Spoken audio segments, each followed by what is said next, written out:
Okay, I'm heading out now. I'll call you when I get there. I'm going to miss you. That was my wife Jane as she left to do field work for her graduate degree. She was going to study some teenagers from a religious community who lived freely in their late teens. Honestly, I couldn't understand why anyone would be so interested in what teenagers do. But my opinions didn't matter much to Jane, especially when it came to her studies. Jane was a PhD student in cultural anthropology at our local university. We met when she was an undergraduate and got along really well. We had a quick romance and married soon afterward. I was a few years older than Jane and had a successful software business when we tied the knot. Being a good husband, I paid off Jane's student loans and covered her graduate costs. Her main professor was Dr. Kyle Pym, an associate professor in anthropology. I had met him several times over the years and always felt uneasy around him. He would greet me with a grin, as if he knew something I didn't. He had a young, attractive wife, so I didn't think he would act inappropriately. Jane reached her destination without any issues, and over the weeks, we video chatted using a software program my company developed. At first, she shared interesting stories about the teens. Apparently, they engaged in activities not allowed in their church. Gradually, our conversations became less frequent. I let her lead the calls since her schedule was less predictable. After a 2-week break, Jane called. "I'm sorry for not contacting you, but I've been busy with interviews. I was wondering if you could help me with something." I told her I would, and she said, "There's a box in my closet marked apples. Could you send that to me?" I recognized the box because it had always been in our closet. She provided me with the address for shipping, but after that, Jane seemed less interested in talking, so we ended the call. I went to grab the box and took a peek inside to ensure there was nothing harmful. I found it filled with unusual items, which made me wonder what was happening in Iowa. A week later, I received another video call from Jane, letting me know the box had arrived. While we were talking, I heard a loud noise from somewhere else in the house. She asked me to hold on while she went to check it out. It seemed like she forgot I was online with her because she didn't come back. Just as I was about to disconnect, I saw Dr. Kyle Pym come into the room without any clothes on. He shouted, "Jane, get in here! I want to see you again!" I couldn't believe my eyes when Jane walked in, also without clothes. She got onto the bed and I couldn't watch anymore, so I turned off the sound. My mind was racing with questions. How long had this been happening? Why was she being unfaithful to me? It was clear that our marriage was over. All I wanted now was to get out of the marriage and hurt Jane and her partner as much as I could. I thought about it and then laughed. A respected professor being involved with one of his students had to be a serious problem. Maybe I could even take legal action against the university and get some money. I knew I needed to find out more about what was happening. So I called my old friend, Jason McNally. Jason worked at a local TV station and was always looking for the next big story. We arranged to meet at a bar we used to go to. We found a booth in a quieter corner of the bar, and after we got our drinks, Jason asked, "What's going on, Al?" "Not much for me, Jason. I found out that my wife, Jane, is being unfaithful. She's in Iowa, supposed to be working on her PhD, and today, during a video chat, I saw her with her lead professor. I was hoping you could investigate this further. If what I think is happening is true, it could have big consequences in the academic world." Jason's eyes widened and he said, "Okay, I'm interested. Can you tell me more?"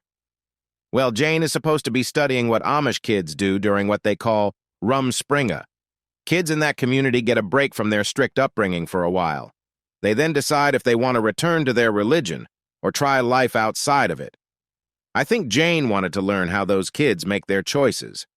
The strange part, besides her being unfaithful, is that she asked me to send her a box full of lingerie. So I'm worried that she and her professor are involved with this group. Not exactly a scientific method. She did say that they were all over 18 and had completed their schooling, but still it wasn't right for her to get involved with the people in her study. I think I should file for divorce from Jane, sue her doctor, and the university all on the same day your strong article about the issues in our universities is published. What do you think?" Jason looked at me for almost a minute before he replied, "If it's true that your wife is involved with her advisor, that's significant. But if they're also involved with the students she's supposed to be studying, that's huge. I'm in." I smiled and said, "Great. Now I would like to see any photos or videos you get to support my lawsuits, okay?"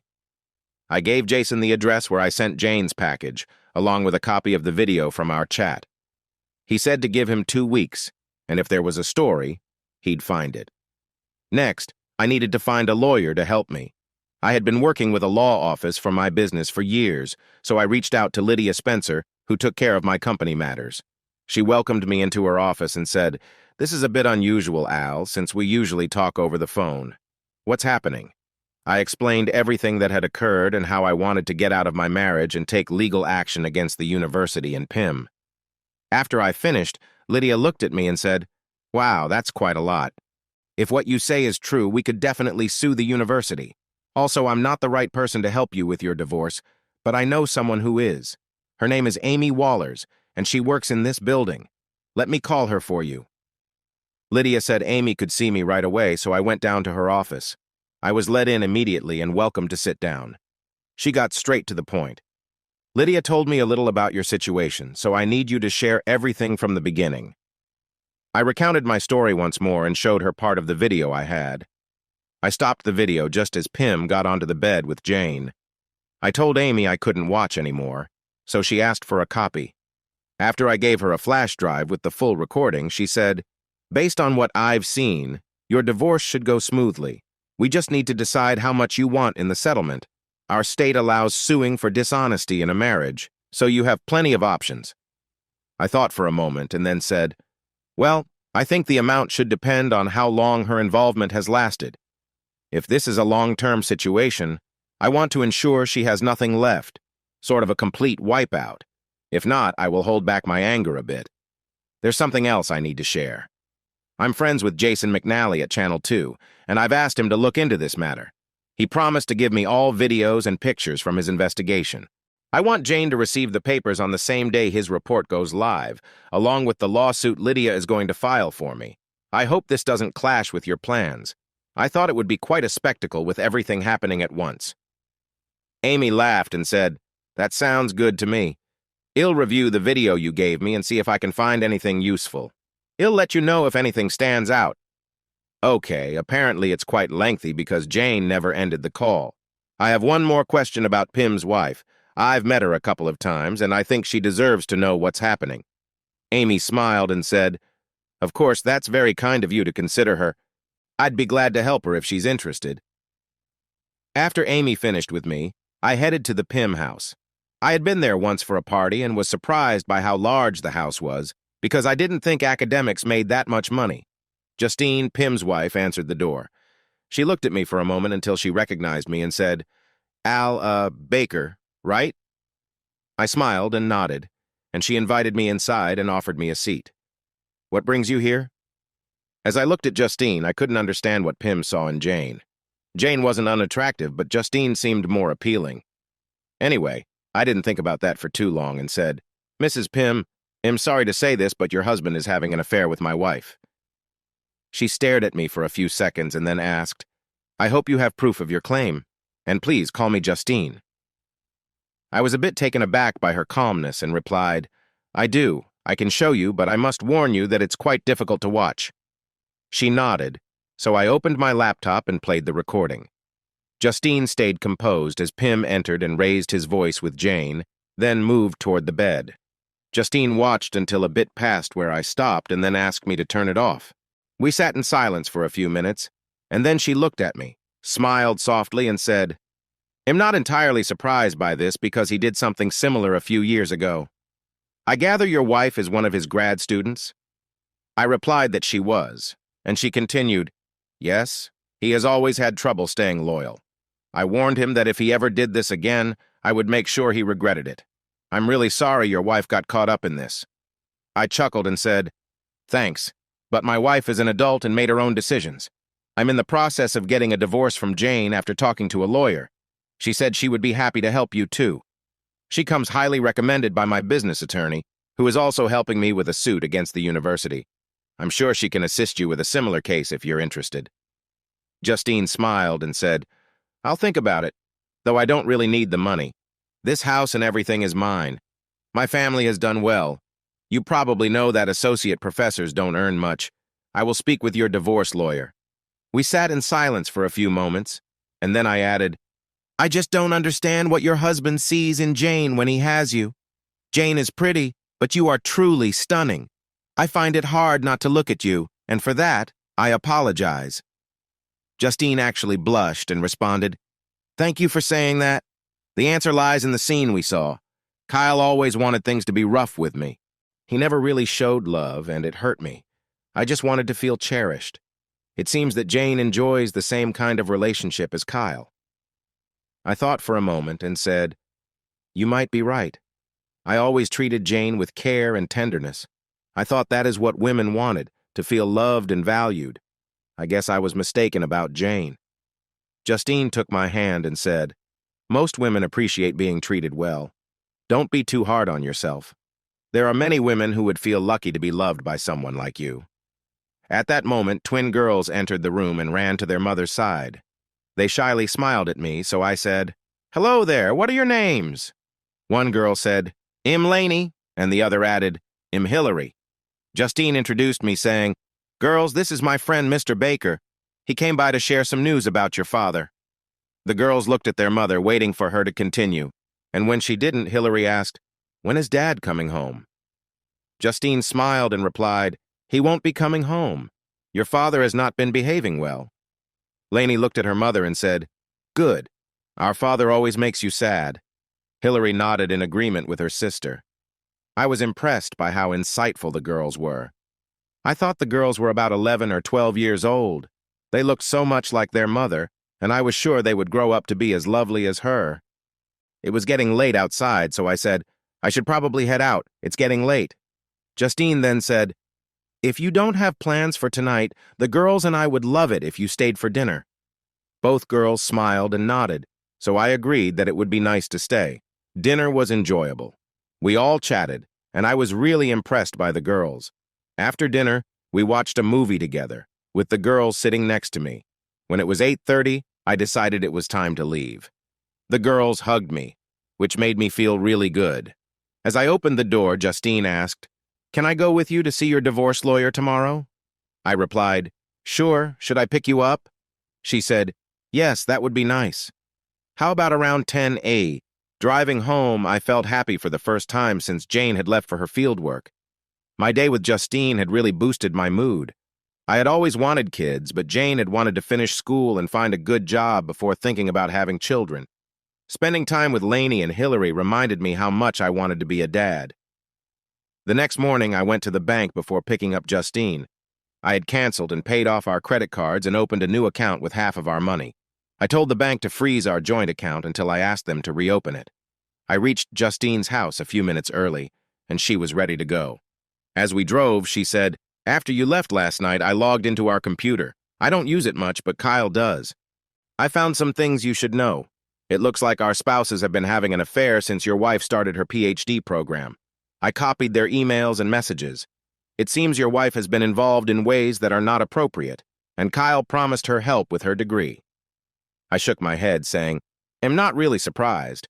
I was honestly shocked when Jane got into the PhD program since her grades in undergrad weren't that great. I guess all those late-night study sessions were really something else. What frustrates me is that I've been supporting her while she has been unfaithful." We arrived a bit early for my meeting with Amy. When we were brought into her office, I introduced Amy to Justine. As we sat down, Justine said, "I would like you to represent me in my divorce too. I was telling Al that I had looked through our computer last night and found a lot of messages between our partners." She gave Amy a flash drive and said, "Everything is on this." Amy thanked her and said, "I can't wait to check it out." Then she turned to me and said, "So yesterday, after you left, I watched the entire video you recorded, Al. There was a lot to see. A few kids joined in with your wife, and there were some interesting moments with her and another woman. I also got their talks written down. They joked about the tuition you've been paying. Honestly, you might want to consider getting that money back, especially since she may not earn much soon. With everything happening, your case against the university should go well. I even shared some of this with Lydia, and I think you might be in for a big change soon. I'm curious to see what your friend has to say."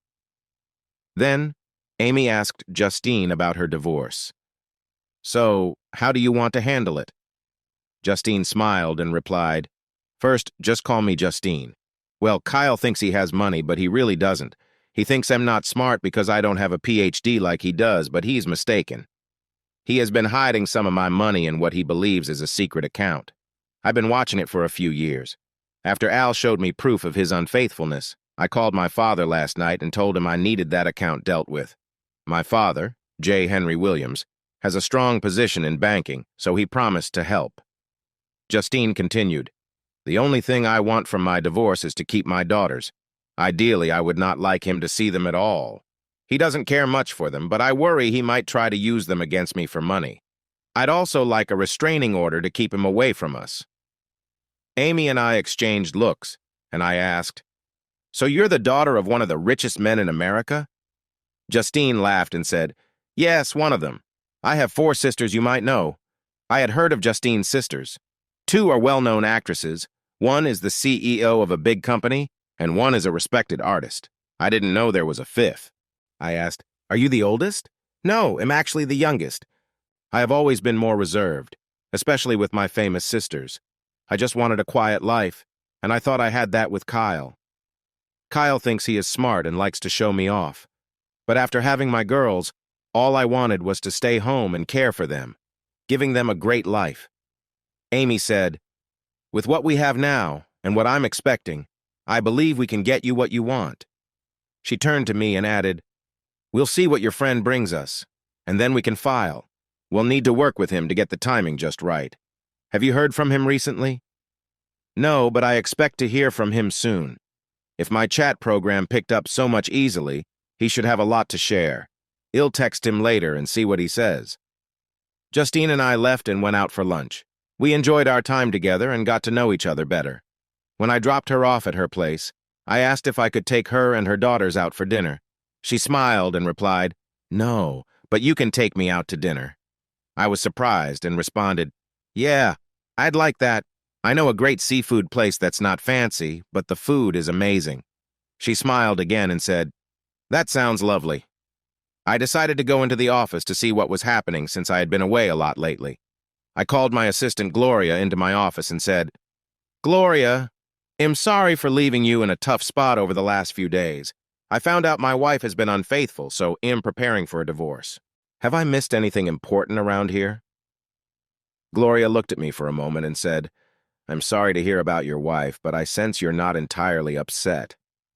I chuckled and said, "You know me too well, Gloria. It turns out she is involved with her professor, who is married with 2 daughters. I went to share the news with her yesterday and met her family. Justine is wonderful, and we really connected last night. Even her daughters like me. So, Justine and I are going out for dinner tonight." Gloria smiled and replied, "That sounds nice. There is some news here, too. I've been getting calls from Cal Smithers, the CEO of Megasoft. He really wants to talk to you, so he might be interested in buying the company."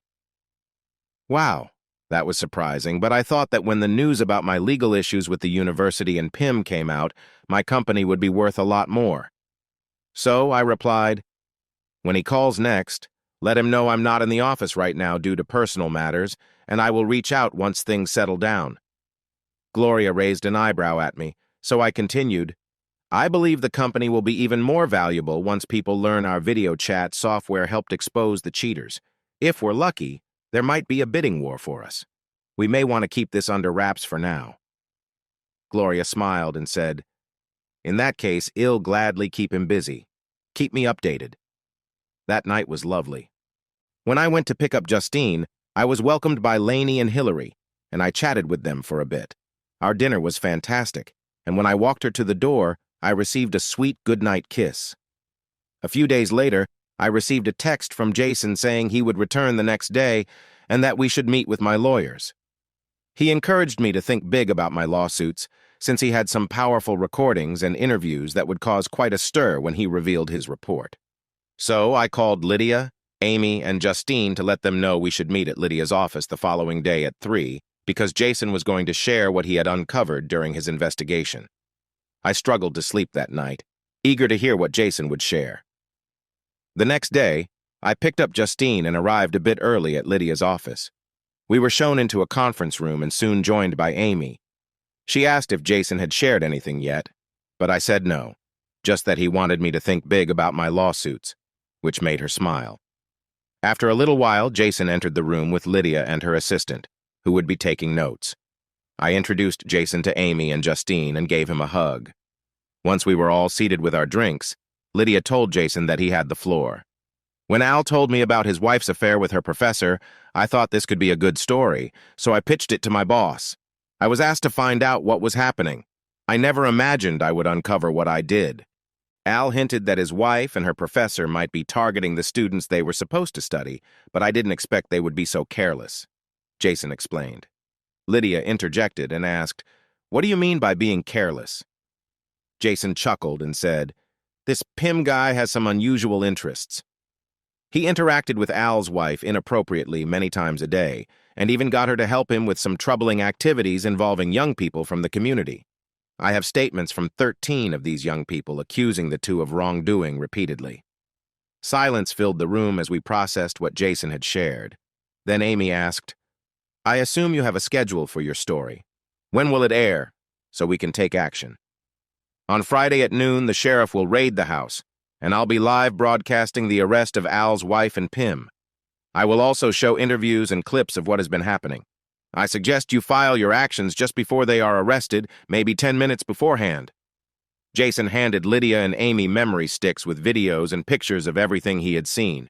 Justine and I let the lawyers handle things with Jason while we observed their planning. When everyone agreed, we wrapped up. Amy asked Justine and me to follow her.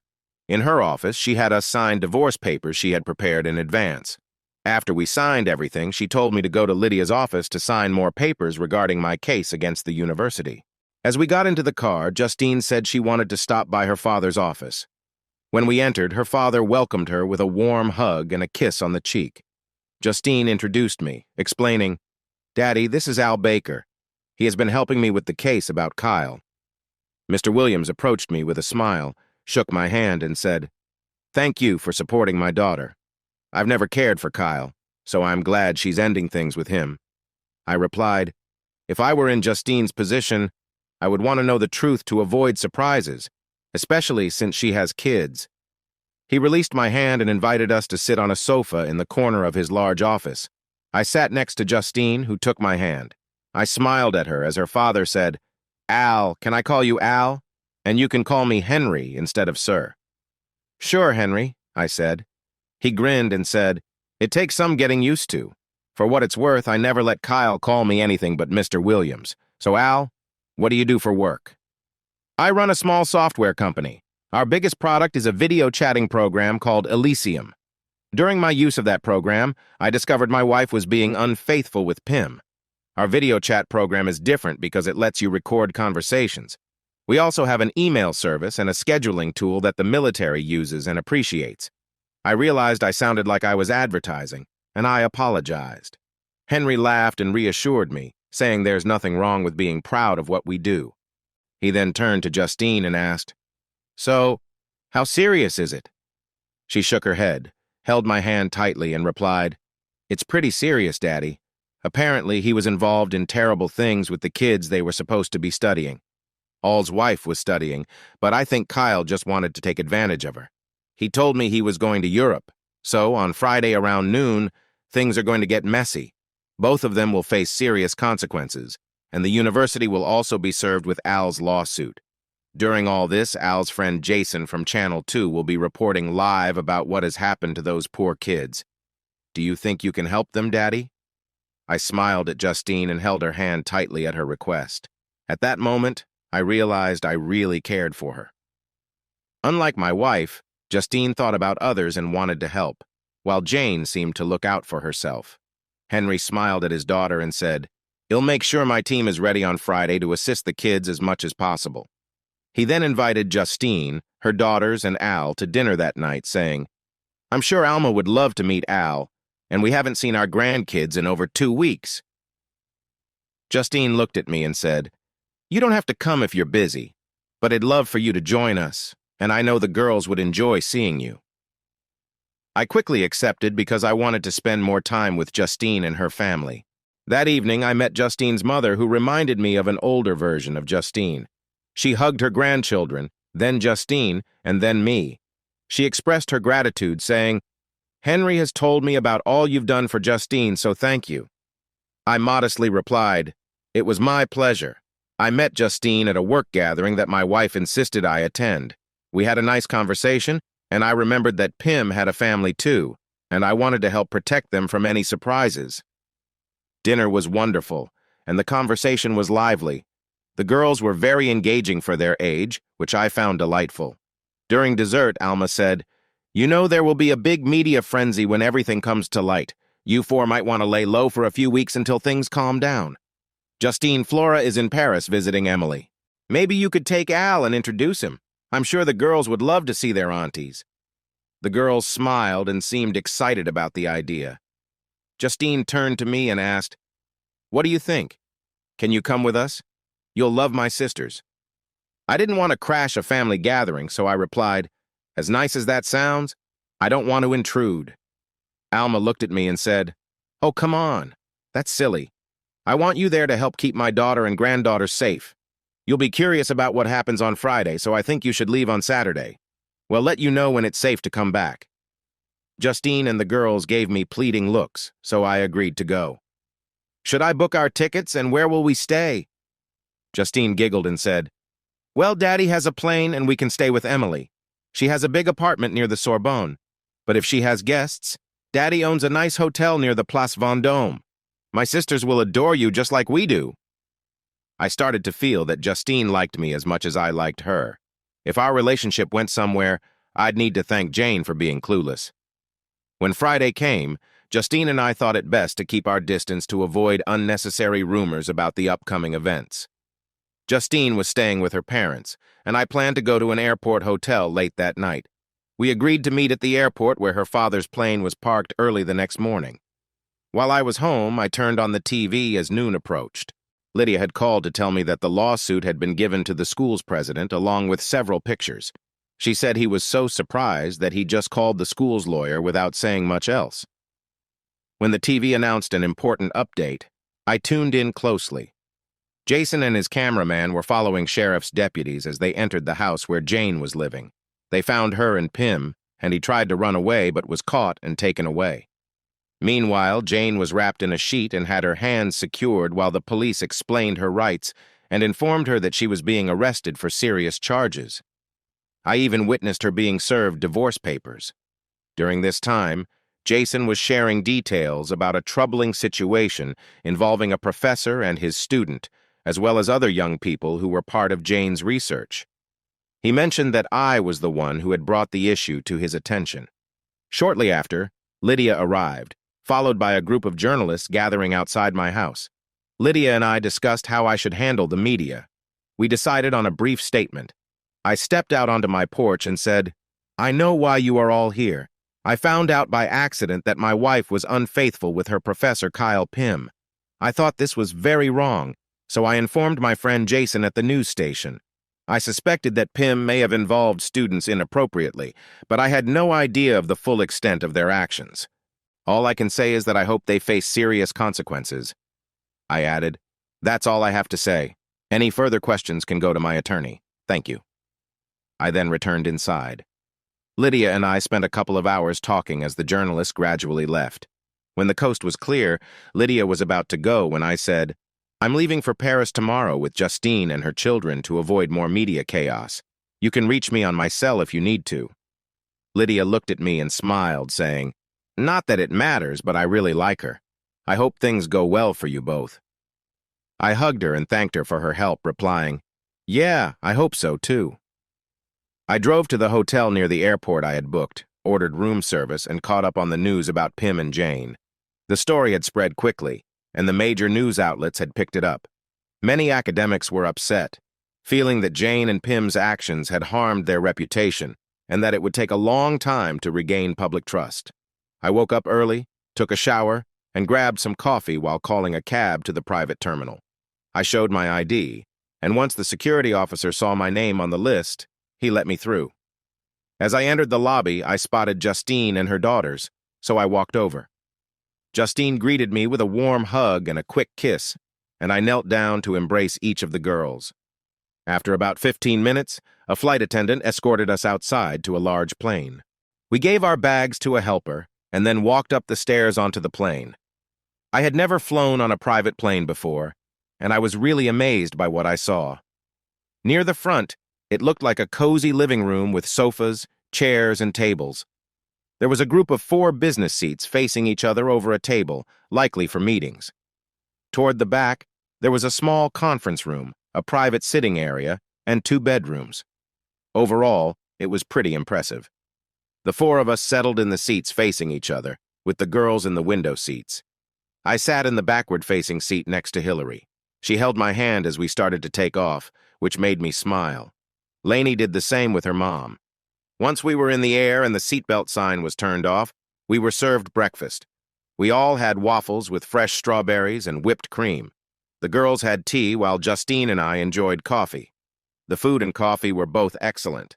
After breakfast, Hillary asked, "Can you show us how to make a program on our computers? We want to create something like a game." We moved to one of the couches and I sat with a girl on either side of me. I pulled up some software I had developed for coding and explained how it worked. The girls were very interested, and when I transferred the program to their laptops, they began working on their tasks. While they focused on their work, I got up and moved to sit next to Justine. She smiled at me, took my hand, and said, "You've spent more time with the girls since I met you than Kyle has in the past year. I can't believe how interested they are. What are they doing?" I replied, "They're learning to program a computer. They are both very smart and have picked up the basics quickly. They are great kids, and I really appreciate how kind they are to me." My heart melted when Hillary held my hand during takeoff. Justine laughed and said, "That's something my parents started with us when we flew. My sisters and I would hold hands during takeoffs and landings with our parents and each other. When I was little, I was afraid of flying, but my sister Angela always said there was nothing to worry about while we held hands. That's why I've been holding your hand so much. It makes me feel safe." I looked at her and said, "You can hold my hand anytime you want." We talked for most of the flight, with the girls occasionally interrupting to show me what they were creating. We had lunch about an hour before landing and arrived at Le Bourget Airport in France around 8:30 p.m. I had never been to that airport before, but I was amazed to learn it was where Charles Lindbergh landed after his famous flight. I told the girls about it, and when I explained why it mattered, they were truly impressed. We passed through immigration and customs quickly. A large Chevy Suburban picked us up and took us straight to the Hotel Cheval Blanc. While Justine checked us in, she told us we would stay there for 2 nights, and after that, we'd be at her sister's place. As we were about to follow the bellhop, we heard a loud sound. I turned and saw the movie star Flora Williams running toward us. Justine shouted her name and rushed to hug her. Hillary and Lainey followed right after. I just stood there, surprised, as the 2 sisters held each other close, their faces full of joy and tears. After a moment, Justine turned to me and said, "Flora, this is my friend Albert Baker. Al, this is my sister Flora." I didn't know what to do, but Flora took the lead. She gave me a warm hug and softly said, "Thank you for taking care of my little sister." I whispered back, "It's an honor. I care deeply about her and the girls." She held me a little tighter and said, "Good. She needs someone kind in her life." Flora then took the girls by the hand, and we all followed the bellhop to the elevator. We went up to the top floor and entered the Louis XIV room. It was a large suite with 2 bedrooms and a living room. The girls carried their bags into one room while Justine, Flora, and I stayed in the living room talking. Flora told us that Emily had some friends visiting, but they would be leaving by Sunday. She promised to spend time with us the next day, then said goodbye. As the evening wound down, we decided it was time to rest. I told Justine I'd sleep on the couch. She came over, wrapped her arms around me, and said, "I hoped we could share a bed. Al, I've fallen in love with you, and I believe you feel the same. Since we're both moving on from our past, I want us to start fresh. Will you stay with me tonight?" She kissed me gently, and we stood quietly for a while. When we pulled back, I said, "Yes, I love you. And yes, I'd be happy to stay." Justine smiled and took my hand. As we entered the bedroom, we knew this was the start of something new. We held each other close, appreciating the warmth and trust between us. It was a peaceful moment, quiet, honest, and full of care. At one point, we stopped kissing and just looked at each other, smiling. Each time I saw her, I couldn't help but think about how beautiful she was. When we got into bed, we started kissing again and embraced each other warmly.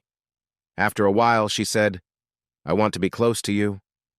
I moved closer, and we continued to share gentle moments together, looking into each other's eyes as we enjoyed our connection. Justine whispered sweet things to me, saying how happy she felt. After a few minutes, I could sense how excited she was, and we kissed deeply. Justine held me close and pulled me in tighter, expressing how much she loved our time together. I felt a rush of emotions, filled with joy and affection for her. After a moment, she said softly, "That was perfect, and if you don't marry me right after my divorce, I will be very disappointed."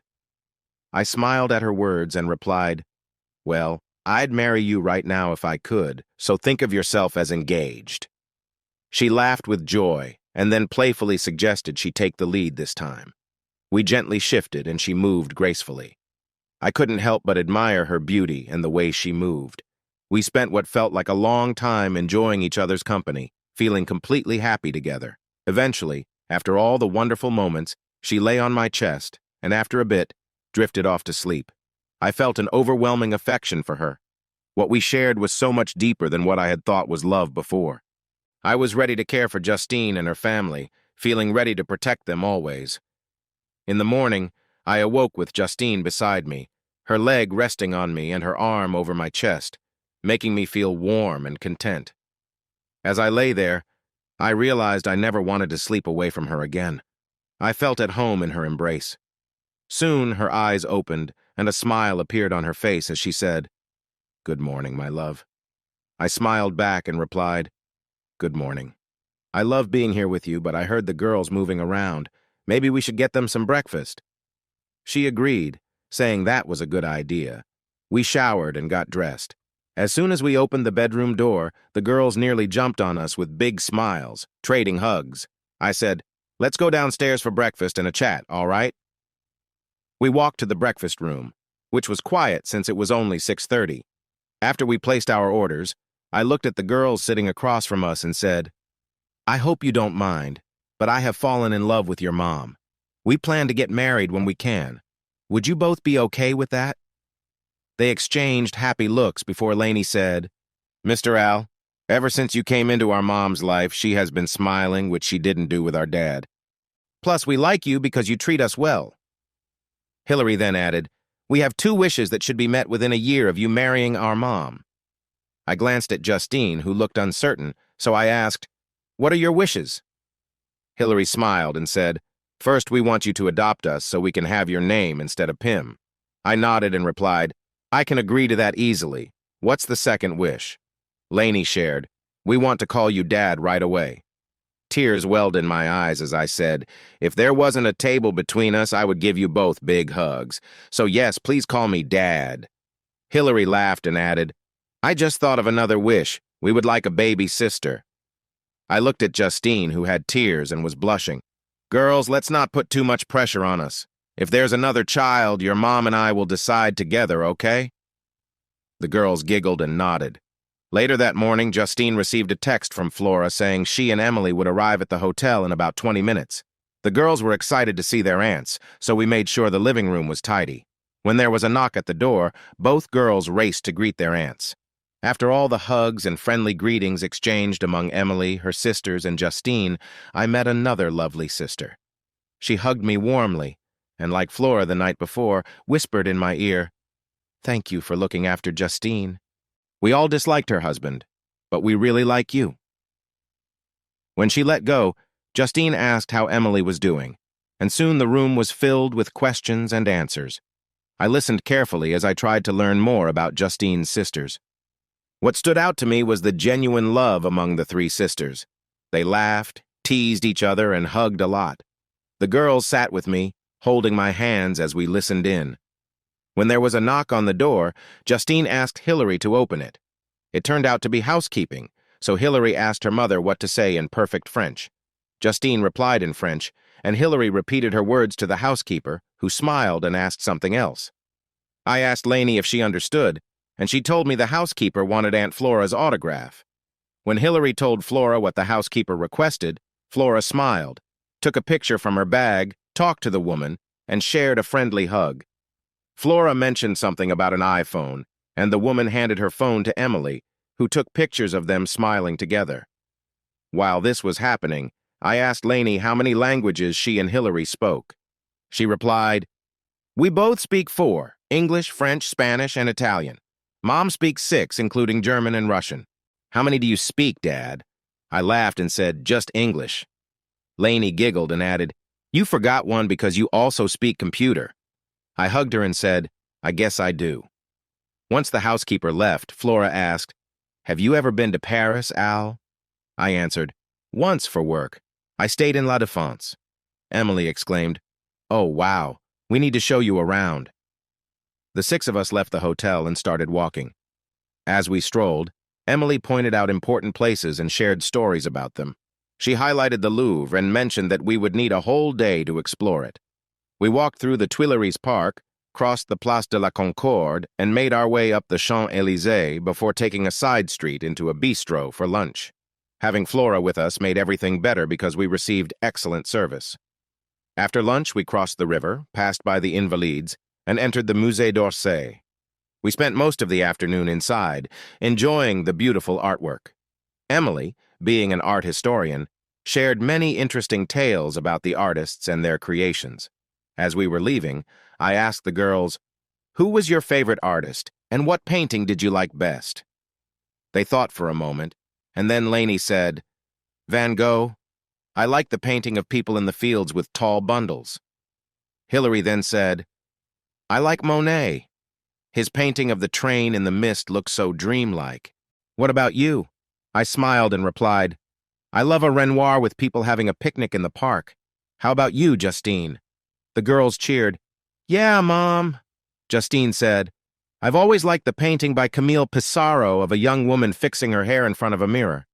He creates a beautiful scene with just 1,000 little strokes of paint." We were all tired from walking, so Flora suggested we have dinner. We went to a small restaurant that Emily knew. She was greeted warmly, and they moved tables together for us. Our meal was fantastic, and the girls convinced me to try escargot, which I enjoyed. When we got back to the hotel, Emily mentioned we should check out the next morning since her home would be available then. We were all tired after walking all day, and dealing with jet lag didn't help, so we went to bed at 9 p.m. Justine and I cuddled for a bit, then she turned over and nestled against me. I loved being close to her, and I think I fell asleep smiling. The next day, we moved into Emily's large apartment on the top floor of a classic Parisian building. It had several bedrooms and bathrooms, and one room at the end was an art studio. I learned that she owned the whole building and that Justine, the girls, and I would be staying in an apartment on the floor below. I was invited to make myself at home, so we settled in. There was an extra bedroom, but the girls chose to sleep in the same room as they usually did. The following day, we visited the Louvre and spent the whole day there. Flora made sure to go to several rooms that had Emily's paintings. I knew Emily was well known, but it was amazing to see her work hanging in the Louvre at such a young age. I enjoyed the day and was happy everyone else did too, even though they had visited before. I felt relaxed in Paris and began to love the city. I called Gloria at my office to check on things, and she said there was a lot of interest in Elysium after the recent events. I told her I was seriously thinking about selling the company, and she agreed it could be a good idea. I also kept in touch with Amy about my divorce and Lydia about the lawsuit with the university. Lydia mentioned that the university wanted to settle outside of court for $20 million, and I said that was okay with me. She asked if Justine was interested, but I told her Justine was happy with things as they were. Amy said she was trying to get Jane to sign the papers so the divorce could move forward. She also mentioned that Pim was arguing about the time he could spend with his daughters. When she asked if there was anything she should know, I told her, "Be as tough as you need to be. Justine and I were hurt by their actions, and we want them to feel some of the pain we felt. Make sure to tell them that Justine and I plan to get married as soon as we are divorced." Amy laughed and said, "Congratulations. I'd love to celebrate." A few days after we moved into Emily's building, we were surprised by the visit from Justine's parents and her 2 sisters. Angela was also an actress, and B was the CEO of a large tech company. They were just as beautiful as the other sisters. I made a mental note to ask Henry if he had to keep a close eye on them when they were younger. It was nice to be part of this family gathering. Everyone included me in talks and made sure I spent time with each person. Like Flora and Emily, Angela and B thanked me for caring for their sister and her children. Later that night, B pulled me aside and asked, "Justine said you own Pristine Software and that your company created the Elysium video chat system." I confirmed it, and she continued, "I've been following your company for a while. You are very bold and have made some great products. Have you had anyone approach you about buying the company?" I chuckled and replied, "Yes. Cal Smithers from Megasoft has been trying to reach me. He started when I found out Justine's husband and my wife were not being faithful. I told my assistant to hold off until my personal life settled down. Why do you ask?" She laughed and said, "I appreciate your honesty. You and Justine are well suited for each other. Anyway, as I mentioned, I've been watching your company for some time, and I think if our paths joined, it would be beneficial.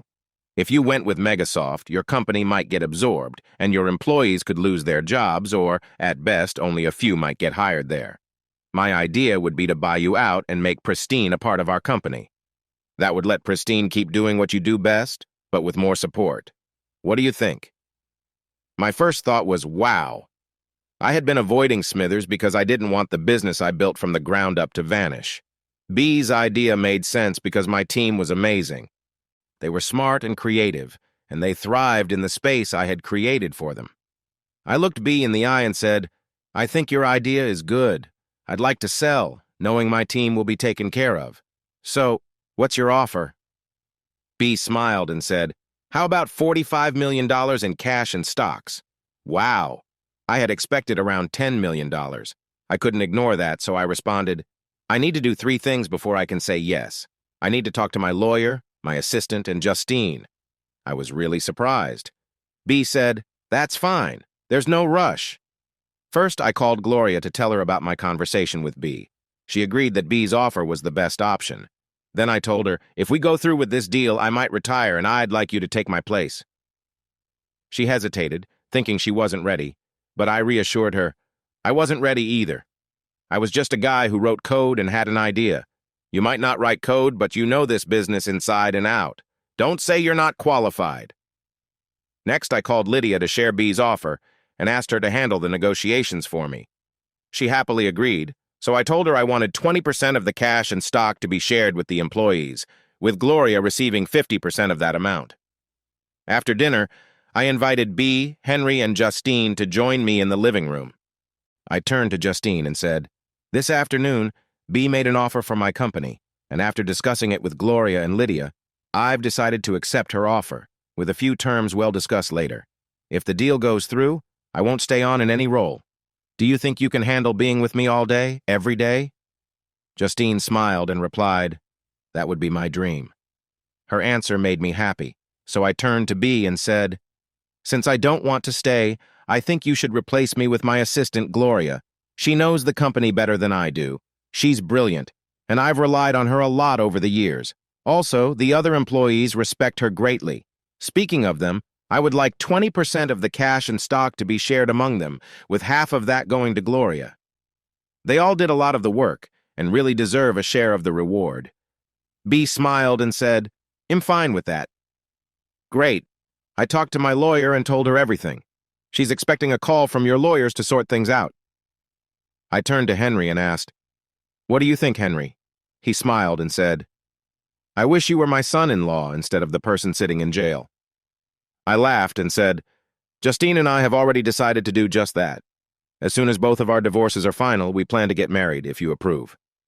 Henry laughed and said, "Absolutely. I wholeheartedly approve. You need to tell Alma."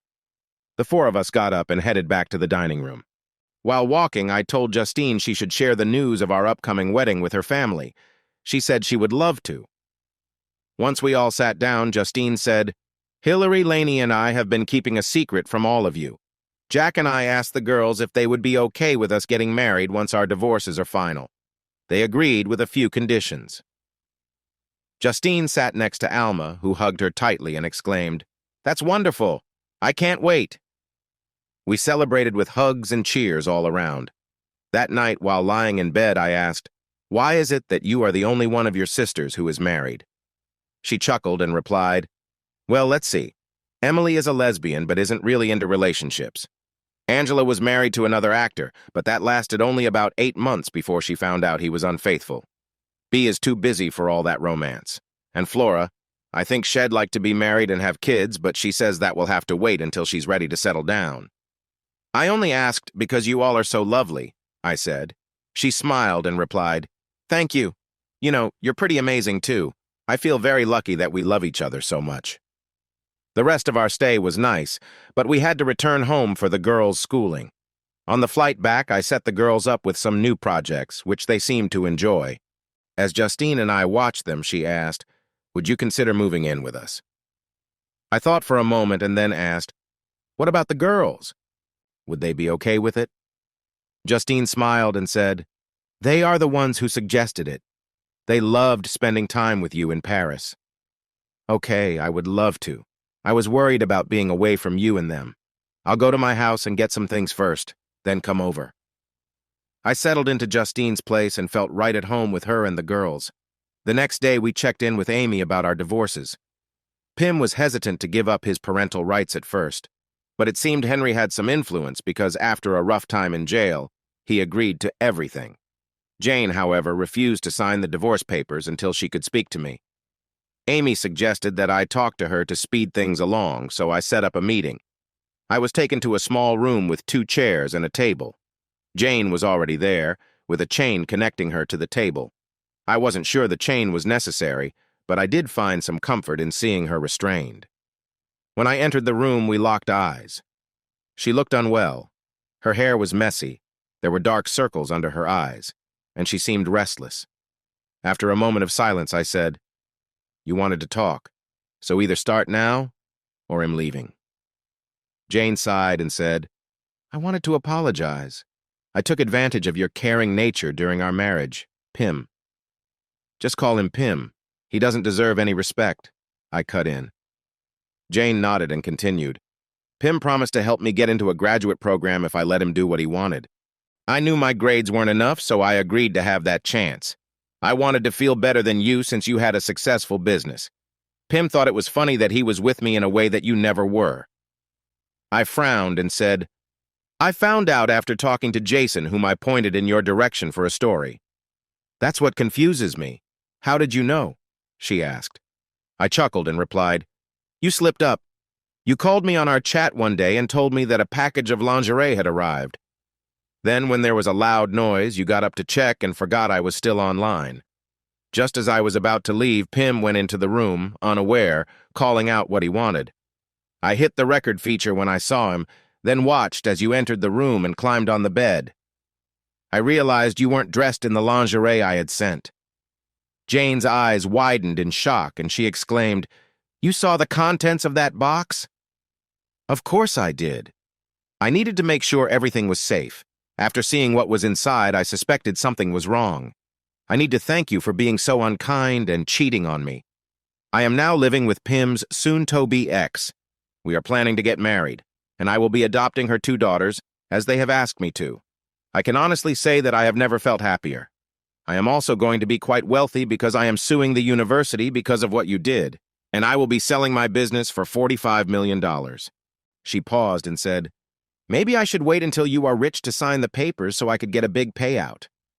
I reminded her, "I owned my business before we got married, and I'm suing both you and the university. You won't get anything. So, please sign the papers so we can finish this marriage." It seemed she had been holding on to the papers. She placed them on the table and asked for a pen. I signaled the guard to come in, and when she entered the room, I said, "I need to give the prisoner a pen to sign our divorce papers, if that's okay. Also, could you please be a witness?" She looked at the papers and said, "You can use my pen, and I am happy to be your witness." Once everything was signed, I took the papers and thanked the guard. After she left, Jane said, "You must really dislike me now." I laughed and replied, "I was upset when I saw you with that person, but now I don't think about you at all. I hope you face consequences for what you did." I turned and walked to the door, knocked for the guard, and left without looking back. I delivered the papers to Amy and shared details about the interview. As I stood to leave, she hugged me and said, "Thanks for allowing me to help with your divorce. Good luck in the future, and I hope to not see you again." In an official way. "I also expect an invitation to your wedding." I thanked her for her assistance and said, "I'll see you at the wedding." I checked in with Lydia, and she told me the university was eager to settle, so I told her to proceed with the $20 million offer. 6 months later, Justine and I were both divorced. We decided we wanted to get married in Paris in late June. We invited a few friends from home, telling them we would fly them over on Henry's plane and that they should plan to stay for 2 weeks. Our wedding would take place in Emily's studio, as it was quite spacious. In the meantime, Justine, Hillary, Lacey, and I had settled into a happy life together. The girls always wanted me to teach them more about programming and give them harder tasks to do. Also, Justine and I became closer as a couple. I thought she might not be very interested in being affectionate based on what she said about her past relationship. But I was wrong. She liked being close sometimes, but mostly she preferred gentle moments. Another surprise was when we showered together. She enjoyed playful touches and being close while we shared a laugh. Finally, June arrived and our wedding was coming up. On the flight with us were Amy and her husband, Lydia and her husband, Gloria and her husband, Flora, Alma, Henry, Angela, and Bea. Henry arranged for an extra flight attendant since there were more people traveling this time. Everyone who had not flown with us before was impressed by the comfortable plane. We arrived a week early so jet lag wouldn't bother anyone. We spent most of the time exploring the city with those who had never been to Paris. One day, our whole group took the train to Reims to visit the Veuve Clicquot champagne cellars, where Henry ordered 3 cases of their special champagne for our wedding. The tour was very interesting and explained why champagne is so special. For our wedding day, Justine and I decided not to go overboard with our outfits since it was our second wedding and only her family and our friends were there. Justine chose a lovely designer dress while shopping with some of her sisters, Amy, Lydia, and Gloria. I got a new suit before we left. Since Hillary and Lainey were our honored attendants, Justine also got them nice dresses. The actual wedding went smoothly. The person officiating the ceremony spoke in English, so our friends could understand everything. Afterward, we enjoyed a delicious meal that Emily had prepared for us. Overall, the day was wonderful, with everyone celebrating and having fun. We received warm wishes from everyone and spent a lot of time chatting and enjoying the meal. As the night went on, our friends began to head to their hotel, and I thought it might be time for us to go as well. I turned to Justine and said, "Maybe we should gather the girls and head out." She smiled warmly and replied, "The girls will be staying here with their grandparents and aunts. Tonight is just for us." Her words made me smile too. We found the girls, gave them big hugs, said our goodbyes, and left for the hotel. Once we arrived, Justine turned to me and said, "I need a little time to get ready. Why don't you relax and get comfortable?" She picked up a small bag and went into the bathroom. She was in there for a while. I could hear the toilet flushing a few times, the sink running, then the shower, and finally the sound of a hairdryer. Justine usually kept her hair short, so it didn't take long to dry. While I waited, I checked a few emails on my phone. After some time, the bathroom door opened. I had thought she might come out wearing something special, but she simply walked out quietly, looking calm and confident. There was something peaceful in the way she carried herself. Justine had always been open about how her body had changed since giving birth. She sometimes felt unsure about things like stretch marks or how her body looked. But I had always seen her as beautiful, strong, and full of grace. To me, she was perfect. As she came closer, she smiled and asked softly, "So, what do you think?" Her tone was light, but I could tell it mattered to her. I was caught up in the moment and found it hard to speak at first. I took a breath, then said, "Justine, you're everything I could ever hope for. I'm still amazed you chose me." Hearing that, she smiled even more. She reached for my hand, and we lay down together in quiet comfort. The night passed with laughter, warmth, and deep connection. It wasn't about anything grand, but about 2 people choosing to share something meaningful. I'm not sure what to expect from her, but suddenly I felt a wave of excitement and shouted, "Oh my gosh, Justine, I'm so close!" I noticed her smiling as she intensified her movements. I exclaimed, "Wow! And just then, I experienced a strong rush of feelings. Afterward, she sat up, smiled, and said, "You are so wonderful." Then she laughed. She moved closer to me, and I pulled her in for a warm kiss. When we broke apart, she propped herself up and said, "I have something special planned for tonight. But first, I want you to please me until you're ready for my surprise. Is that okay?" I smiled and replied, "Of course, I'll do anything for you." "Great," she said, rolling onto her back and opening her legs. I sat up, kissing my way down her body, taking my time to enjoy every moment. I admired her for a bit before leaning in to give her all the tenderness she shared with me. After a while, I gently used my fingers to bring her joy while still being gentle and attentive. She reached a few high moments before asking if I was ready again. I nodded and leaned in to kiss her. My face was a bit messy as we kissed.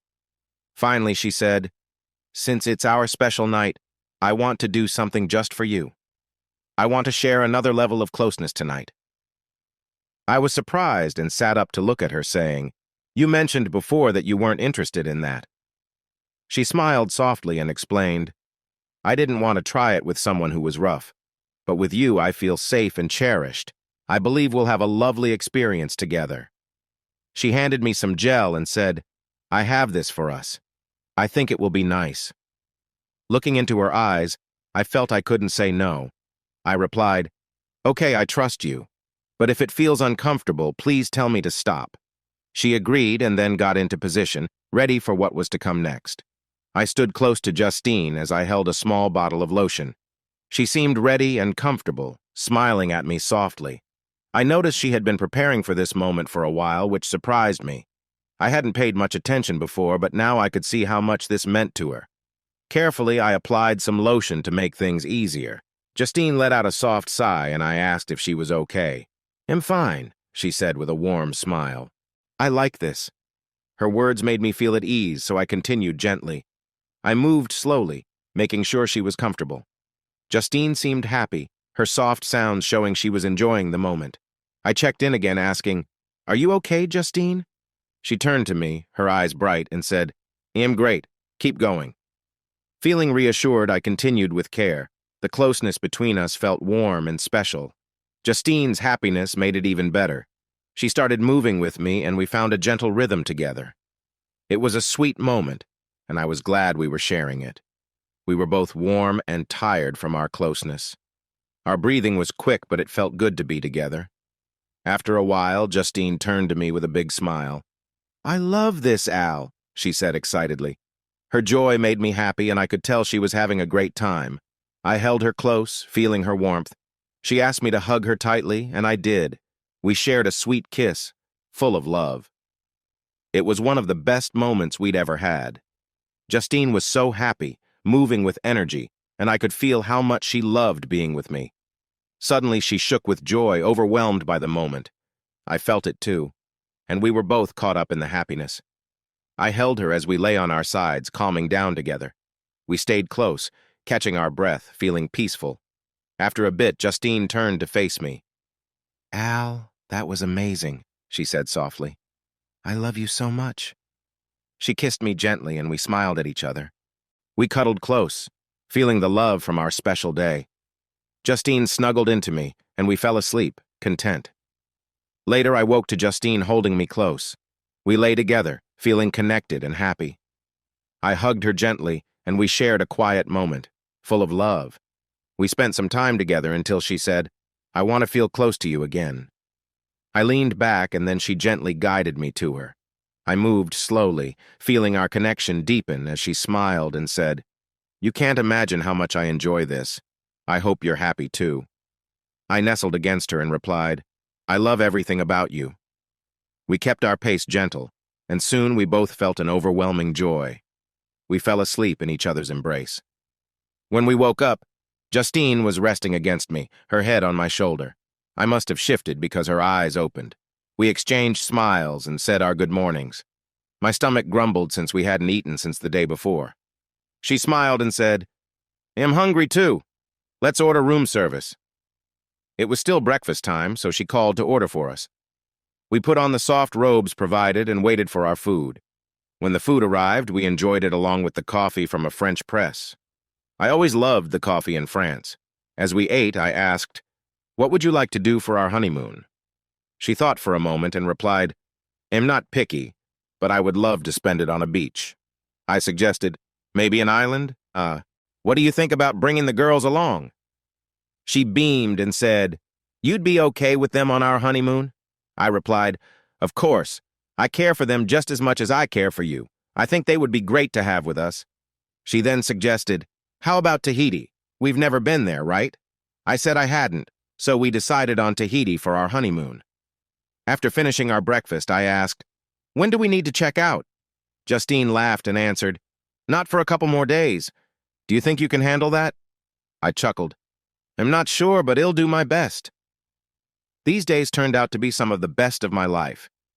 We shared many beautiful moments together and enjoyed deep conversations about our future. It felt wonderful not to worry about finances, given Justine's stability and my own from selling my business. We planned to split our time between the U.S. and Paris, ensuring the girls would go to school in Paris while we returned to the U.S. every summer when we weren't traveling. When we returned to Emily's, we received a warm welcome from the girls. We missed each other a lot and asked the girls what they did while we were away. They had a great time at Euro Disney with Flora and Angela. Bea and Gloria became good friends as they talked about my old company.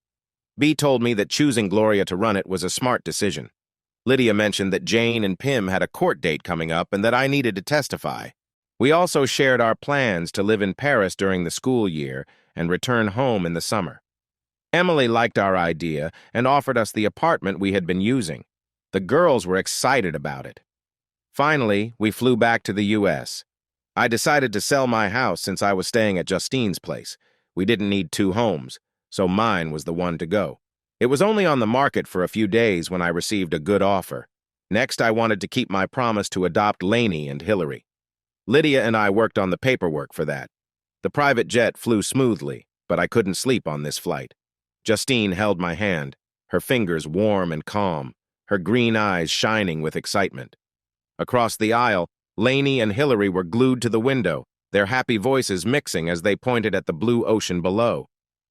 "Dad, that cloud looks like a turtle," Hillary shouted, her curly hair bouncing with each excited tap on the glass. Hearing Dad felt like a warm hug. After everything that happened with Jane and Pim, this family trip to Tahiti felt like a fresh start for the life I had always wanted. "Girls, buckle up, we're landing soon," I said, trying to sound responsible but getting caught up in their joy. Justine squeezed my hand, her smile saying so much more than words. This was our family, me, her, Lainey, and Hillary. The past faded away, and Tahiti was our new beginning. We stepped off the jet into the warm tropical air, filled with the scent of salt and flowers. A nice van took us to our resort, a beautiful place with wooden cabins above a clear lagoon that looked like a painting. Lainey squealed with delight as we entered our cabin, quickly kneeling to look through a glass panel in the floor. "Dad, there are fish down there," she yelled, her eyes wide as colorful fish swam beneath us, glimmering in the sunlight. I tousled her hair and smiled. "Be careful, kiddo. Don't dive through the floor." Justine laughed and set down our bags, her sundress moving with her. Hillary was already outside, drawing the lagoon in her notebook, her pencil moving fast. "This place is amazing," I said, putting my arm around Justine. She leaned against me and said softly, "It's perfect, Al. Just like us." The next morning, a guide named Tane, who was broad-shouldered and had a friendly smile, took us on a walking tour of the island. He told stories of Polynesian explorers who used the stars to find their way, sailing through waves to discover this beautiful place. I was fascinated, my tech-loving mind buzzing with ideas for an app inspired by their star maps. Lainey asked Tane many questions about local animals, sharks, turtles, and more, while Hillary drew a palm tree leaning over the shore, its leaves touching the sand. Justine caught my eye and smirked. "You're really excited, aren't you?" she whispered. I shrugged, knowing she was right. What can I say? Ancient navigation is really interesting to me. Back at the resort, Justine surprised me with news that made my heart race. "I signed us up for a scuba diving lesson," she said, her eyes sparkling with excitement. My stomach dropped. Scuba? You mean swimming with fish that could be dangerous? I asked, only half serious. Hillary took my hand, her blue eyes shining with determination. Dad, we'll be fine. We're doing this together. Her confidence gave me courage, and I couldn't resist those eyes. Lainey high-fived her sister, excitedly listing the sea creatures we might see. I looked at Justine, who was trying not to giggle. You're a handful, I said, but I was already on board. That night, after the girls were asleep, Justine and I stepped out onto our private deck. The lagoon sparkled under a sky filled with stars, and we sat on a comfy bench, sipping pineapple drinks that tasted like summer. The air was warm, wrapping around us like a gentle hug. What do you see for us, Al? Justine asked softly. I looked at her, this woman who had helped me heal from the past. A life where we laugh more than we cry, I replied. Where the girls grow up strong and we grow old together, still enjoying drinks under the stars. She kissed me sweetly, and in that moment it felt like it was just us, the lagoon, and a future full of hope. The next morning, Lainey burst into our room, waving her tablet like she had won a prize. Dad, look at this, she said, shoving the screen in my face. She created a simple app to keep track of the fish we saw while diving, with names and pictures from an online source. At 13, she was already coding better than many of the developers I had worked with. Lainey, this is amazing, I said, feeling proud. Justine looked over my shoulder, surprised. You're going to make your dad very proud, she joked, kissing Lainey's forehead. Lainey blushed, but couldn't stop smiling. On the deck, Hillary was focused on her sketchbook, capturing the beautiful Tahitian sunset. She mixed sand and crushed shells into her paints, giving her artwork a special texture. Justine knelt beside her, tears in her eyes. Hillary, this is beautiful, she said, her voice filled with feeling. You're painting our happiness. Hillary hugged her mom, and I felt moved. These girls were not just Justine's daughters. They felt like mine too, and they were truly special. The scuba lesson was an exciting mix of action. Our instructor, a slim Frenchman named Pierre, explained the equipment, but I couldn't shake off thoughts of sharks like in the movies. Justine held my hand, her calmness helping me relax. Underwater, everything changed. The coral reefs shone in bright colors, and fish swirled around us like colorful decorations. Hillary pointed at a sea turtle, her eyes wide with wonder. Lainey held onto my arm, but soon relaxed as we floated through the water, forgetting about the app in the face of real adventure. Later, we took kayaks out on the lagoon. The girls raced and laughed while splashing water everywhere. The sky was clear, but suddenly dark clouds appeared, and a strong storm hit. Waves rocked our kayaks, and rain hit my face. Stay close, I shouted, paddling hard to keep the girls in sight. Justine's calm voice reached us through the storm. Lainey, Hillary, follow Dad! We worked together, our arms tired, until we finally made it to shore. Soaked and breathless, we fell onto the sand, laughing loudly. That was awesome, Lainey said, giving Hillary a high five. Justine hugged me, her wet hair sticking to her face. We're a team, she said, and I knew she meant more than just getting through the storm. Back in the bungalow, my phone rang with a call from Gloria, my former assistant and now CEO of Pristine Software. Al, Megasoft has increased their offer to $55 million, she said excitedly. But B is still ahead. She wants to keep Pristine independent, just like you hoped. I smiled, imagining Gloria taking charge in the boardroom. You can handle this, Gloria, I said. Make them think twice. She laughed and promised to keep me updated. Justine overheard and raised an eyebrow, intrigued. You're really okay letting go of Pristine? She asked. I nodded. It's in good hands. My life is here, with you and the girls. Later, Justine surprised me with big news. I booked us a shark diving tour, she said, her smile full of excitement. My jaw dropped. Sharks? Real sharks? I stammered. She laughed and pulled me close. They're reef sharks, Al. They're safe. Trust me. I sighed, but her enthusiasm was hard to resist. The girls heard and cheered, already planning to tell their friends in Paris. The shark diving tour was both scary and exciting. We went deep into a coral canyon with a calm guide named Koa. Lainey held my hand so tightly I thought it might break, but when a reef shark swam by gracefully, she squealed softly into her mask. "That was amazing," she said when we surfaced, her eyes sparkling. Hillary was already imagining how to paint the shark. I looked at Justine, full of adventure, and knew I would follow her anywhere, even into the ocean where sharks swam. That evening, my phone buzzed with a message from Amy, my lawyer. "Jane and Pim's trial is next month. Your testimony will be important." My stomach knotted at the thought of Jane's betrayal, that video call still clear in my mind. Justine noticed my mood and wrapped her arm around me. "You okay?" she asked softly. I nodded and forced a smile. "Just some old memories. They'll fade." She kissed my cheek, reminding me of the new life we were making together. The resort had a luau that night, with a feast of roasted pig, tropical fruits, and fire dancers. Justine and I tried the hula, tripping over our feet while Lainey and Hillary laughed so hard they almost fell. "You're not very good, Dad," Lainey joked, but she joined us, surprisingly graceful for someone who usually wore sneakers. The music, laughter, and warmth of my family, it was everything I wanted and more. Later, under the moonlight, I gathered the girls and Justine on the beach. "I want to share about the first time I met your mom," I began softly.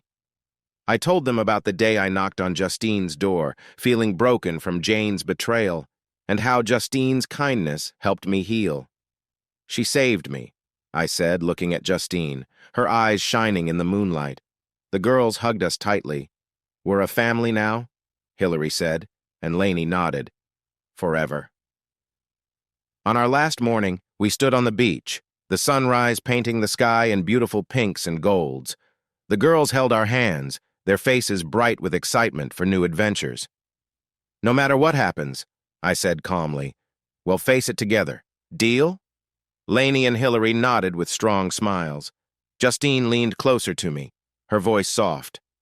"Deal."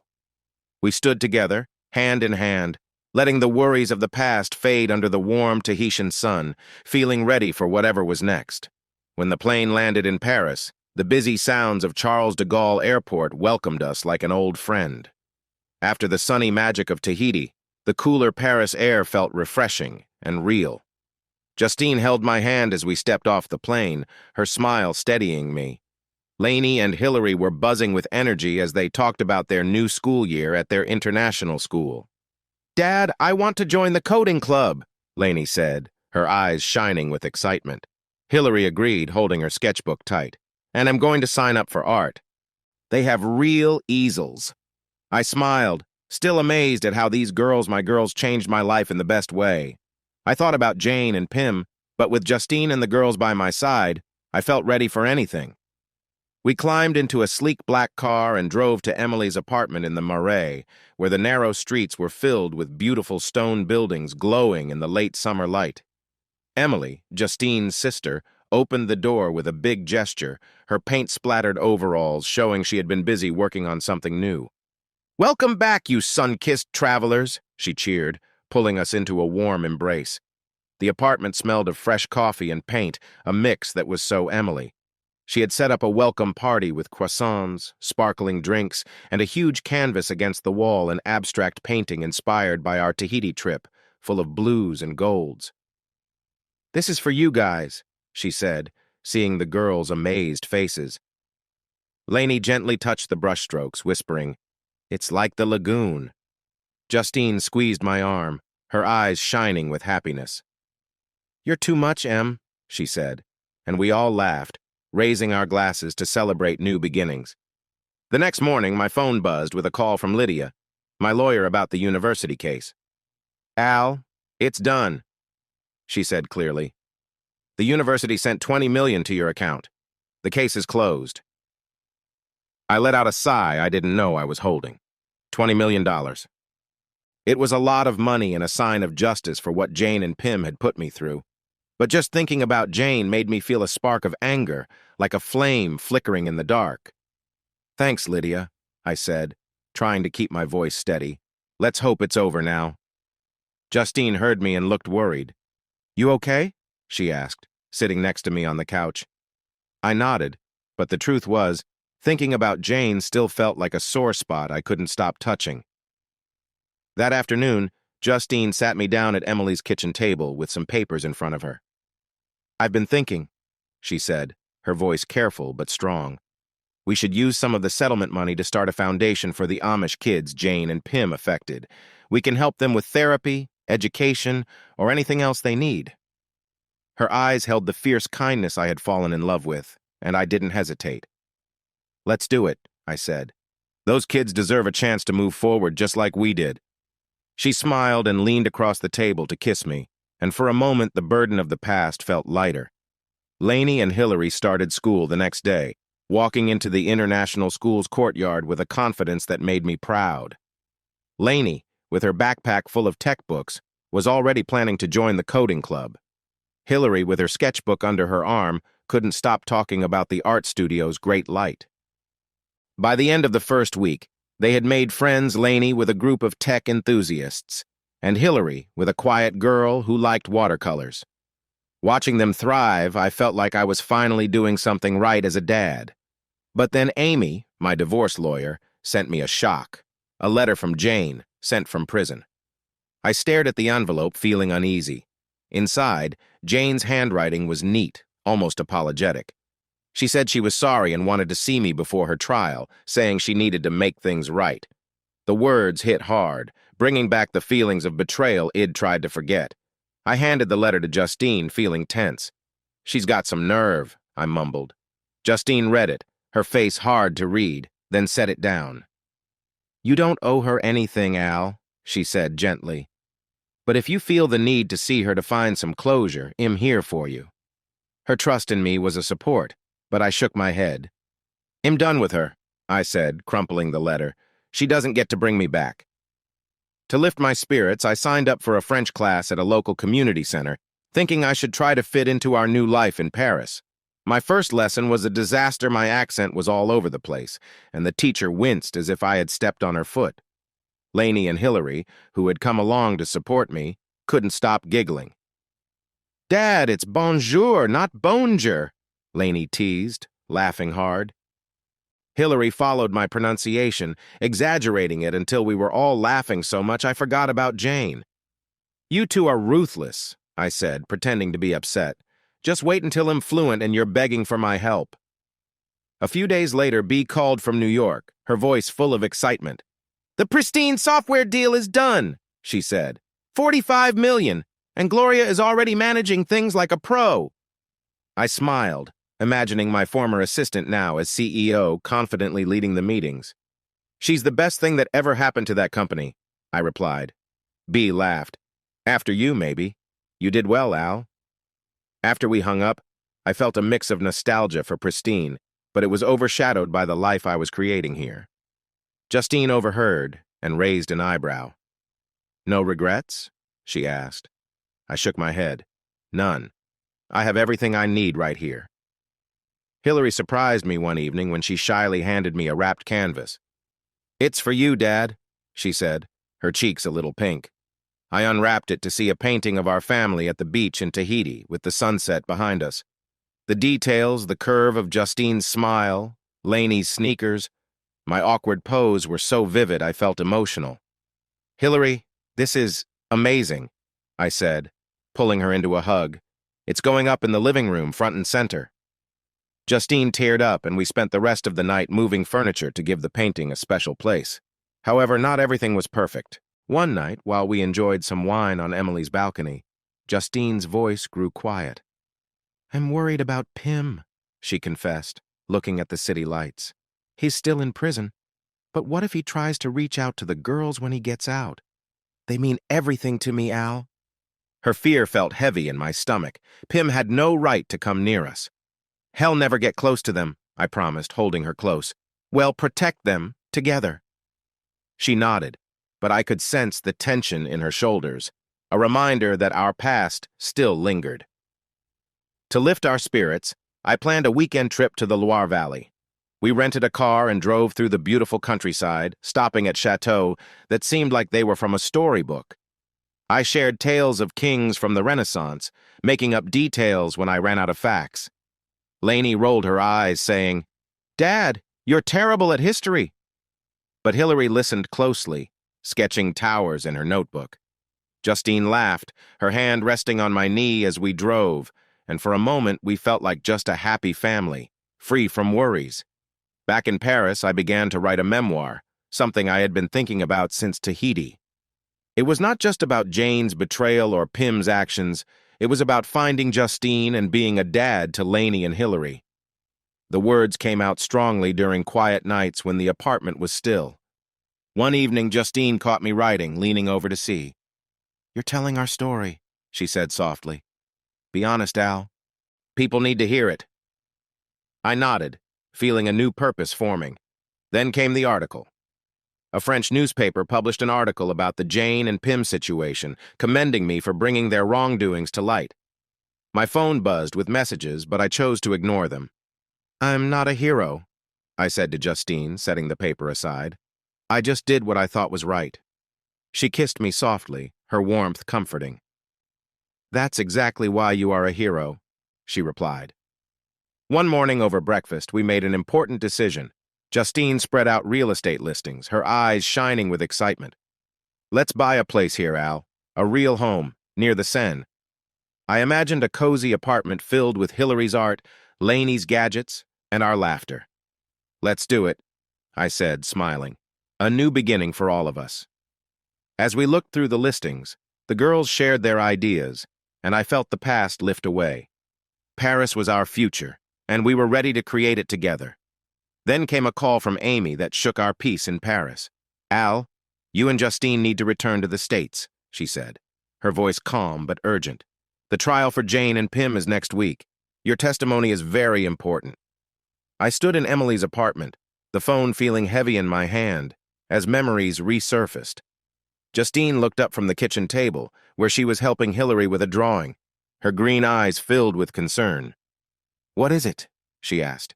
I took a deep breath and said, "It's time to go to court for Jane and Pim." Her expression tightened, but she nodded firmly. "Well, go through this together," she said, and I felt grateful for her strength. The girls were at school, unaware of the trouble ahead, and I wanted to keep it that way for as long as I could. But we had to face this. A few days later, we boarded Henry's private jet. The familiar noise of the engines didn't help the anxiety in my stomach. Lainey and Hillary sat across from us, holding hands, looking worried. They understood about their father, Pim, and the serious charges he faced, things that made me uncomfortable. Justine had explained it gently, avoiding the worst parts, but they were smart kids. "Will we have to see him?" Lainey asked quietly. Justine took her hand and replied, "No, sweetheart. You don't have to do anything that makes you uneasy." Hillary leaned into her sister, her sketchbook resting on her lap. I caught Justine's eye, and we exchanged a silent promise. We would protect these girls, no matter what. In New York, Amy and Lydia met us at a modern law office overlooking Central Park. The room smelled of coffee, and the table was filled with legal papers. Amy, as sharp as ever in her suit, explained our plan. "Al, your Elysium software recorded Jane and Pim. That's our key evidence," she said, pointing to a folder. Lydia nodded, adjusting her glasses. "The victim's stories will prove it, but your account connects everything." I took a deep breath. The memory of that video, Jane's voice, and Pim's smug look stuck in my mind. Justine sat next to me, her hand on my knee, helping me feel steady. "We can do this," she whispered. I nodded, holding on to her confidence. While I got ready for the trial, Justine was busy on the phone, working with our foundation to support the Amish victims. She worked tirelessly, reaching out to counselors and community leaders to make sure those kids had therapy and support. "They're so young, Al," she said one evening, her voice full of feeling as we sat in our hotel room. "Some of them are Lainey's age." That thought made me very angry, but her kindness reminded me why we were there, not just for justice, but to help those who had been hurt. I pulled her close and kissed her forehead. "You're amazing," I told her, and she smiled, though her eyes looked tired. The courtroom was cold and formal, filled with polished wood and quiet whispers. When it was my turn to speak, my heart raced as I looked at Jane across the room. She seemed smaller than I remembered, her face pale, avoiding my gaze. The prosecutor asked me to explain how I had found out about their wrongdoings through Elysium. I told the story about how a glitch in my software had captured their video call, revealing their dark plan. The room fell silent, my words heavy in the air. I glanced at Justine in the gallery, her nod giving me courage.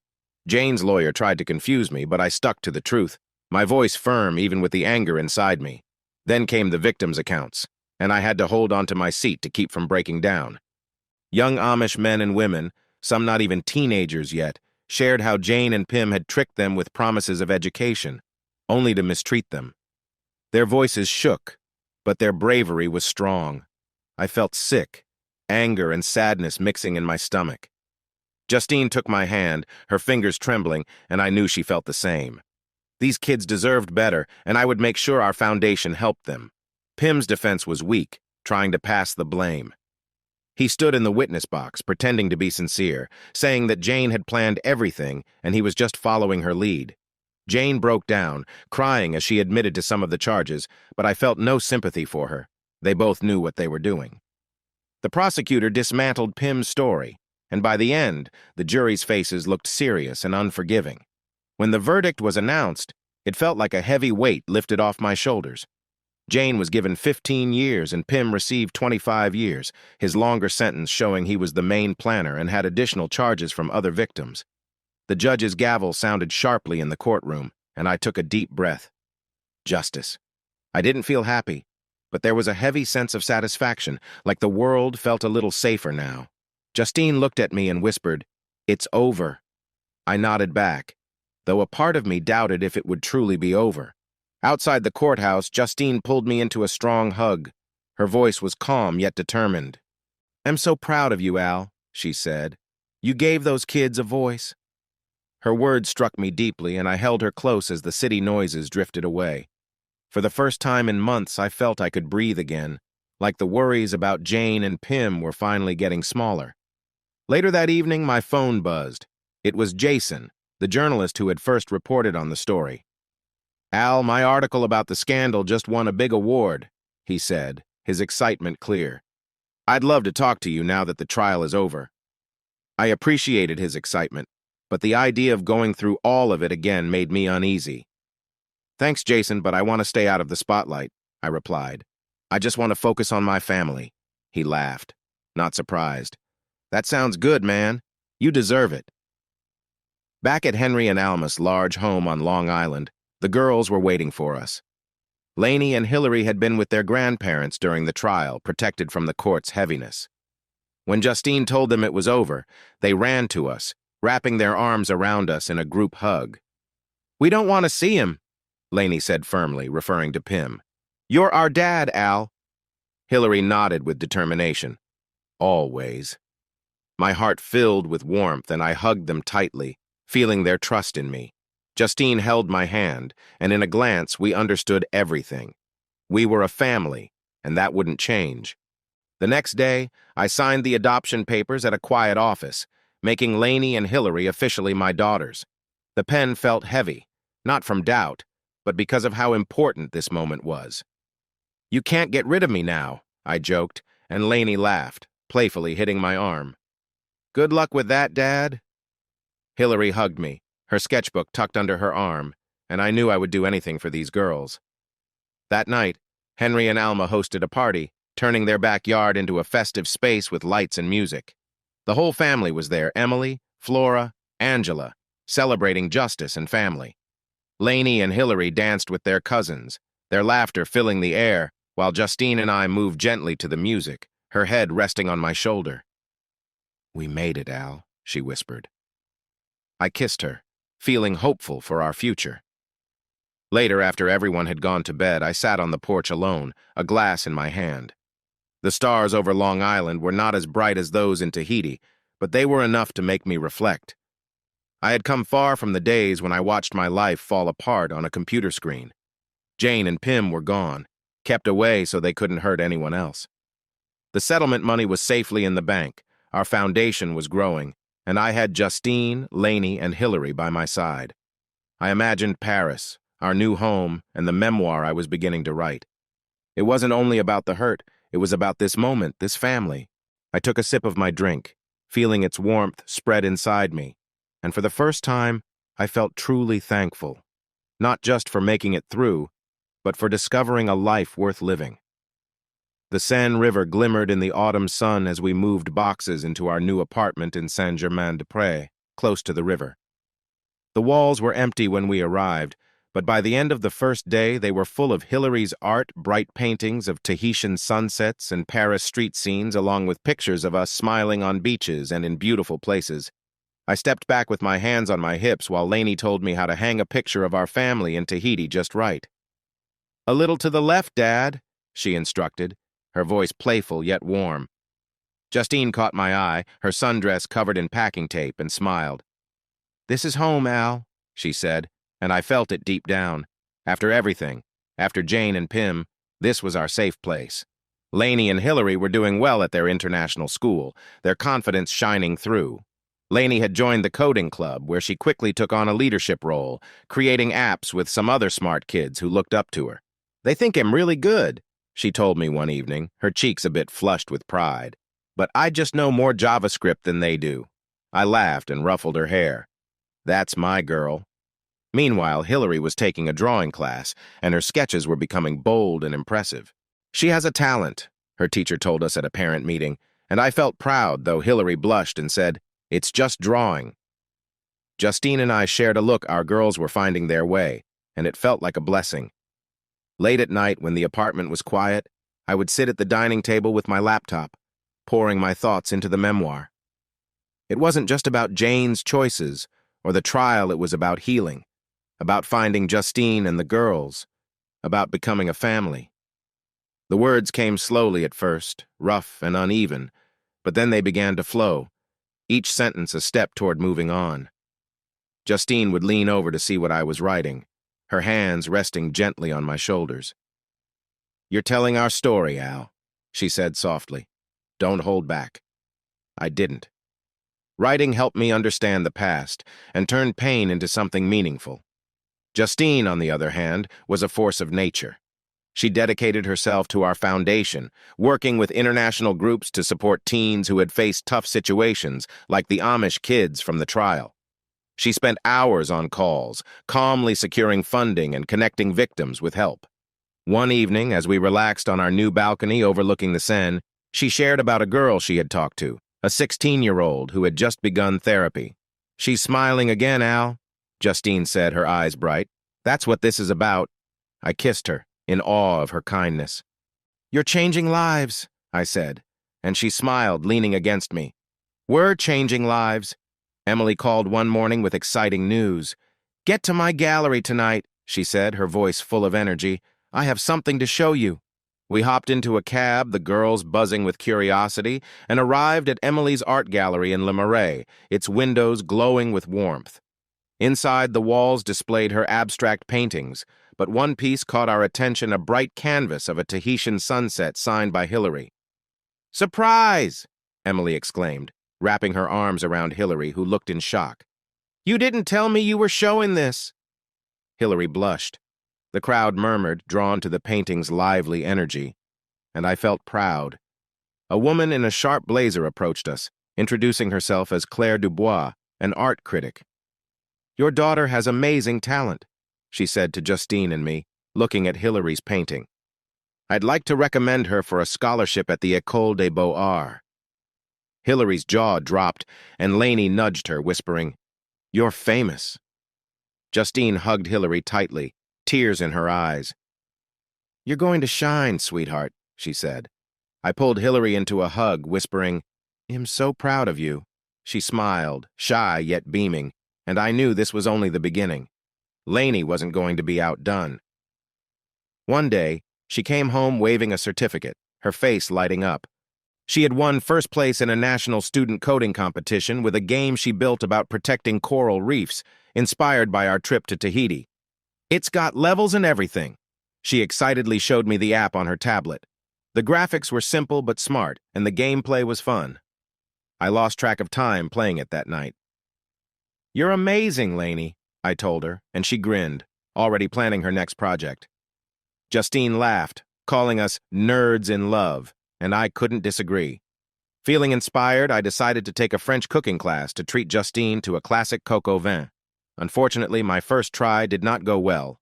I misunderstood the recipe, turned up the heat too high, and set off the smoke alarm. The kitchen filled with the smell of burnt chicken, and soon Lainey and Hillary rushed in, laughing so hard they could hardly stand. "Dad, you're a coder, not a chef," Lainey joked, waving a towel to clear the smoke. Justine, always kind, tasted what was left and said, "It's different." We ended up ordering pizza and sprawled on the living room floor, giggling until our stomachs hurt. "Next time I'm sticking to takeout," I said, and Justine kissed my cheek and whispered, "You're perfect anyway." One afternoon, Gloria called, her voice filled with joy. "Al, we just launched Elysium 2.0, she said. "We named it after your original software to honor you." I leaned back in my chair with a smile. Pristine software was thriving under her guidance, and it felt good to see my work continue. "You're doing great, Gloria," I replied. "Keep it going." She laughed and promised to send me a demo. Justine, who was nearby, raised an eyebrow. "They're still your legacy," she remarked. I shook my head. "You and the girls are my legacy." The biggest surprise came one evening when Justine and I were relaxing in our new living room, watching the Seine sparkle outside. She took my hand, her eyes bright. "I'm pregnant, Al," she said, and my heart skipped a beat. A sonogram confirmed we were having a boy, and we decided to name him Henry, after Justine's father. "He'll be a handful just like his dad," Justine quipped, making me laugh as I pictured a little version of myself running around. We spent the next week preparing his nursery, debating paint colors blue or green, while Lainey and Hillary chimed in with silly suggestions like neon orange. "You two are no help," I said, but their laughter made it fun. Then I received a troubling email from Amy, a letter from Jane sent from prison. I didn't even open it. "Tell her I'm done," I told Amy over the phone, my voice steady. "No more contact." Justine nodded, her hand on my shoulder. "You don't need her, Al," she said. "You've got us."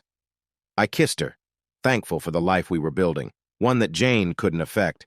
To celebrate, we took a weekend trip to Provence. The lavender fields stretched endlessly under the bright sun, and we explored vineyards, tasting wines and learning about their stories. I tried to impress the girls with my new French skills, but I mixed up the words so much they burst into laughter.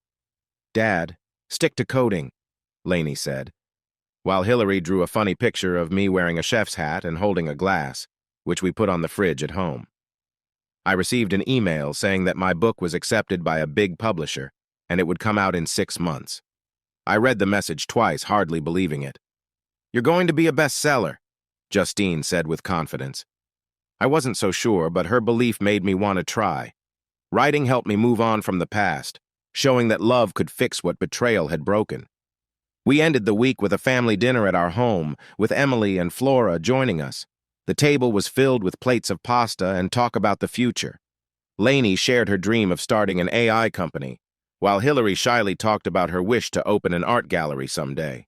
Justine and I listened, holding hands under the table, feeling a calmness wash over me. Paris was now our home, where we were building a life full of love, laughter, and hope. The past was behind us, and we had a future to create.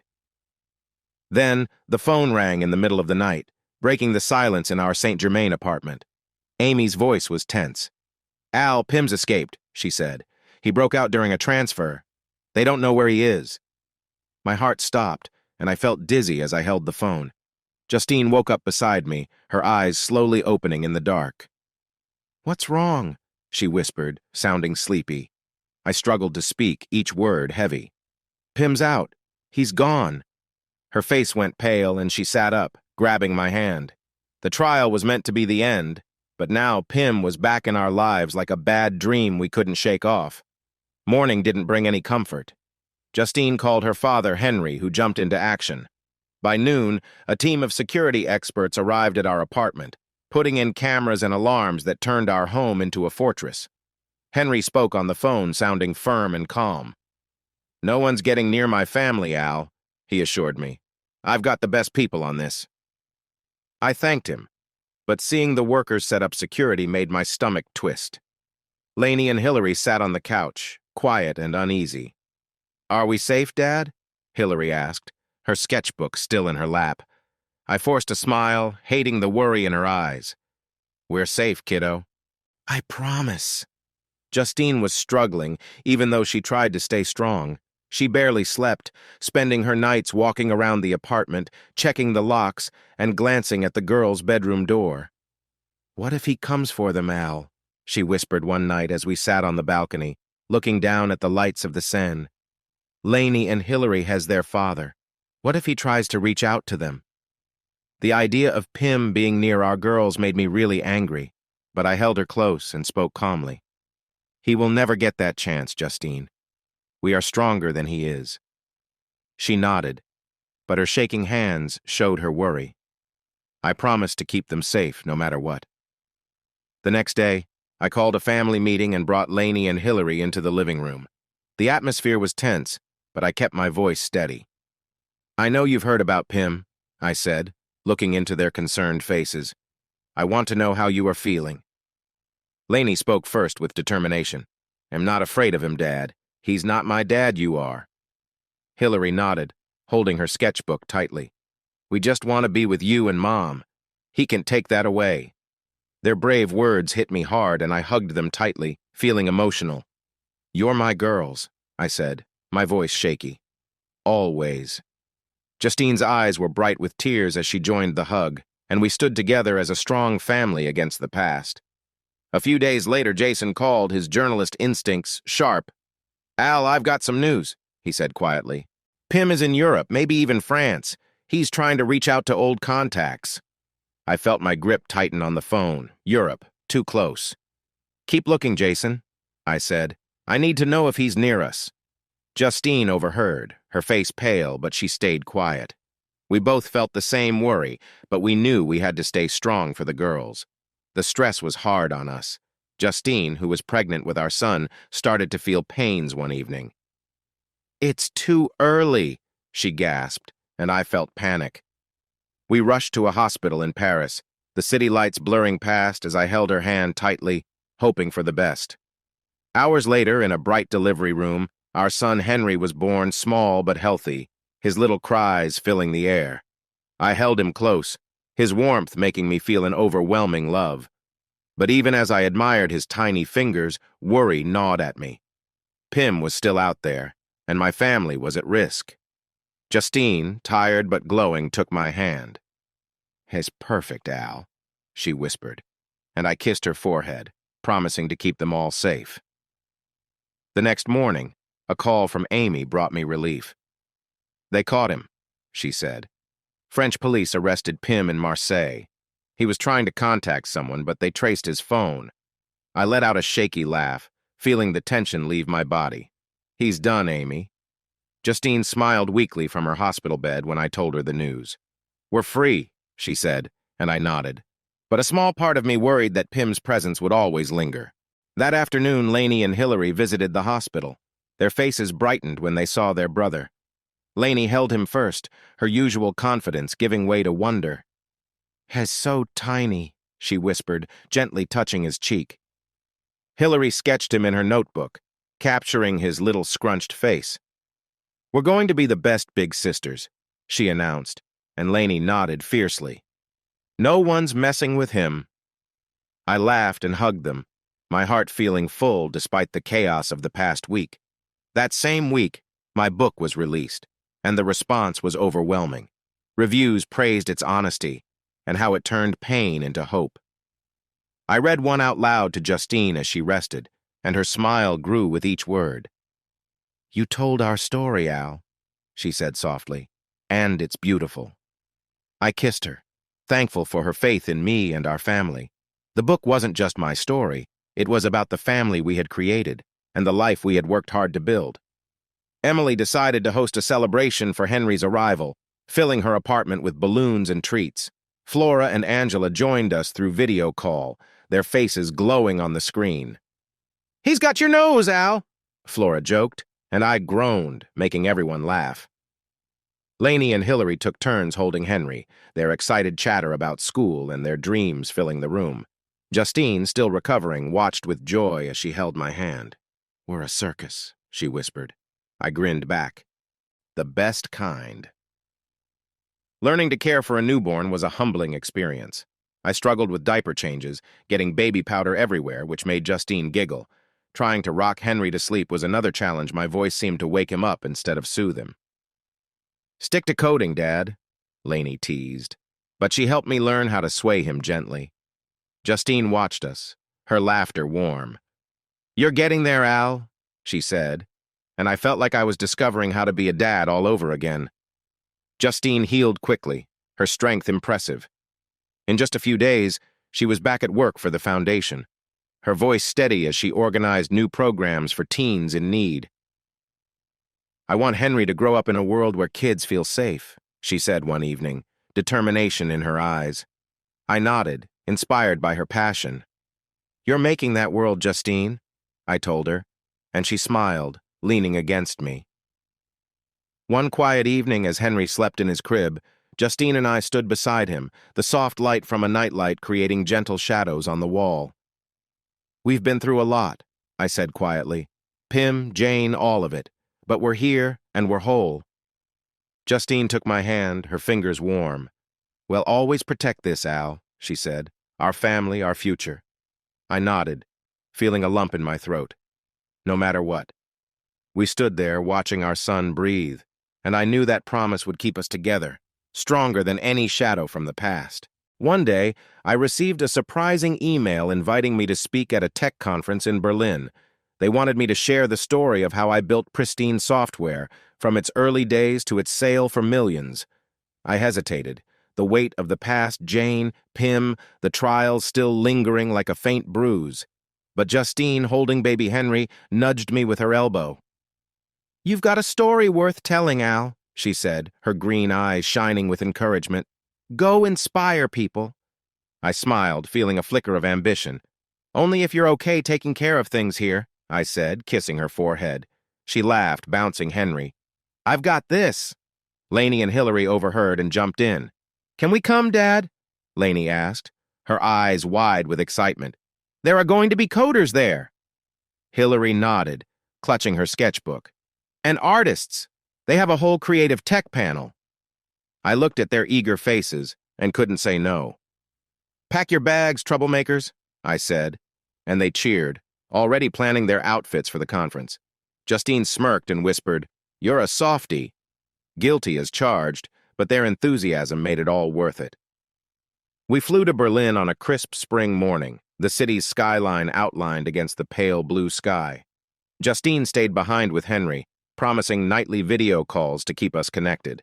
That first evening, as I practiced my speech in our hotel room, Lainey and Hillary lounged on the bed, quizzing me.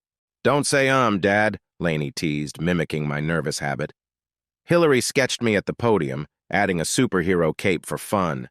You're going to do great, she said, and their faith made me feel I just might. The conference was a whirlwind of buzzing laptops and friendly handshakes. I took the stage, my heart racing, and shared the story of Pristine, how a late-night coding session turned into a successful company, how Elysium involved Jane and Pim, and how it led to a fresh start. The crowd leaned in, their applause warm and genuine. Afterward, a familiar face approached, Cal Smithers, the Megasoft executive who had once competed with me. Great speech, Al, he said, a friendly smile on his face.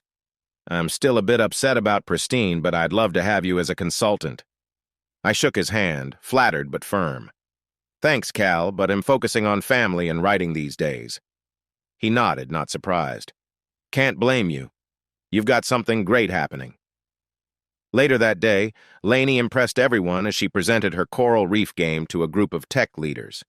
At just 14, she spoke confidently about her code, leaving me in awe. A startup founder gave her a card, offering a summer internship. You're a natural, kid, he told her, and Lainey smiled widely, holding the card like a prize. I hugged her tightly, whispering, You're already outshining me. She laughed, but I noticed the ambition in her eyes, the same spark I had at her age. Hillary was also doing well. The conference had an art fair where she displayed a few sketches. One of them, a bright watercolor of the Seine at sunset, caught the attention of a gallery owner who bought it right away and invited her to a solo exhibition in Berlin next year. "I just drew what I saw," Hillary said, amazed, as we celebrated with ice cream in a busy cafe in Berlin. "You drew what you felt," I corrected her, playfully ruffling her hair. "That's what makes it special."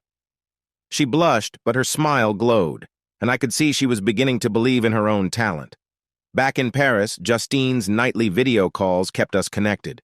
Henry's cute face filled the screen, and his happy sounds made us laugh. "He's trying to say Dad," Justine joked, her tiredness softened by love. I missed them a lot, but seeing Lainey and Hillary succeed made the trip worthwhile. When we got back, I turned down Cal's offer, my mind set on a new project, a book about coding for kids, inspired by Lainey's love for it. Writing became my new way to express myself, hoping to leave behind something good. Justine, on her part, was creating something special too. She started a non-profit school for kids in need, a safe place for them to learn and grow, supported by our foundation. I helped by designing a tech lab with computers and tablets. "You're the tech expert," she said, giving me a kiss as we walked through the not-yet-finished classrooms. "And you're the heart," I replied, admiring her determination. The school was her dream, but it felt like ours, a way to give back after all we had experienced. One afternoon, Amy called with news that felt like a deep breath of relief. "Jane has been moved to a high-security prison," she said. "She caused problems, fights, and other issues. No more letters, Al. She's cut off." I nodded, feeling a wave of relief. Jane had cast a long shadow over us, and now it was finally gone. Justine hugged me when I shared this, her eyes strong. "Good," she said. "We're finished with her." I kissed her, thankful for the new life we had built together. That same week, Lainey's app for teaching kids about the environment launched, and schools in Paris started using it. She created it to help kids learn about taking care of the earth, with fun games and quizzes that made learning exciting. "It's not as great as my reef game," she said with a shrug, but the emails from teachers praising it told a different story. I pulled her into a hug, smiling. "You're making a difference, kid." She rolled her eyes, but her smile showed her pride.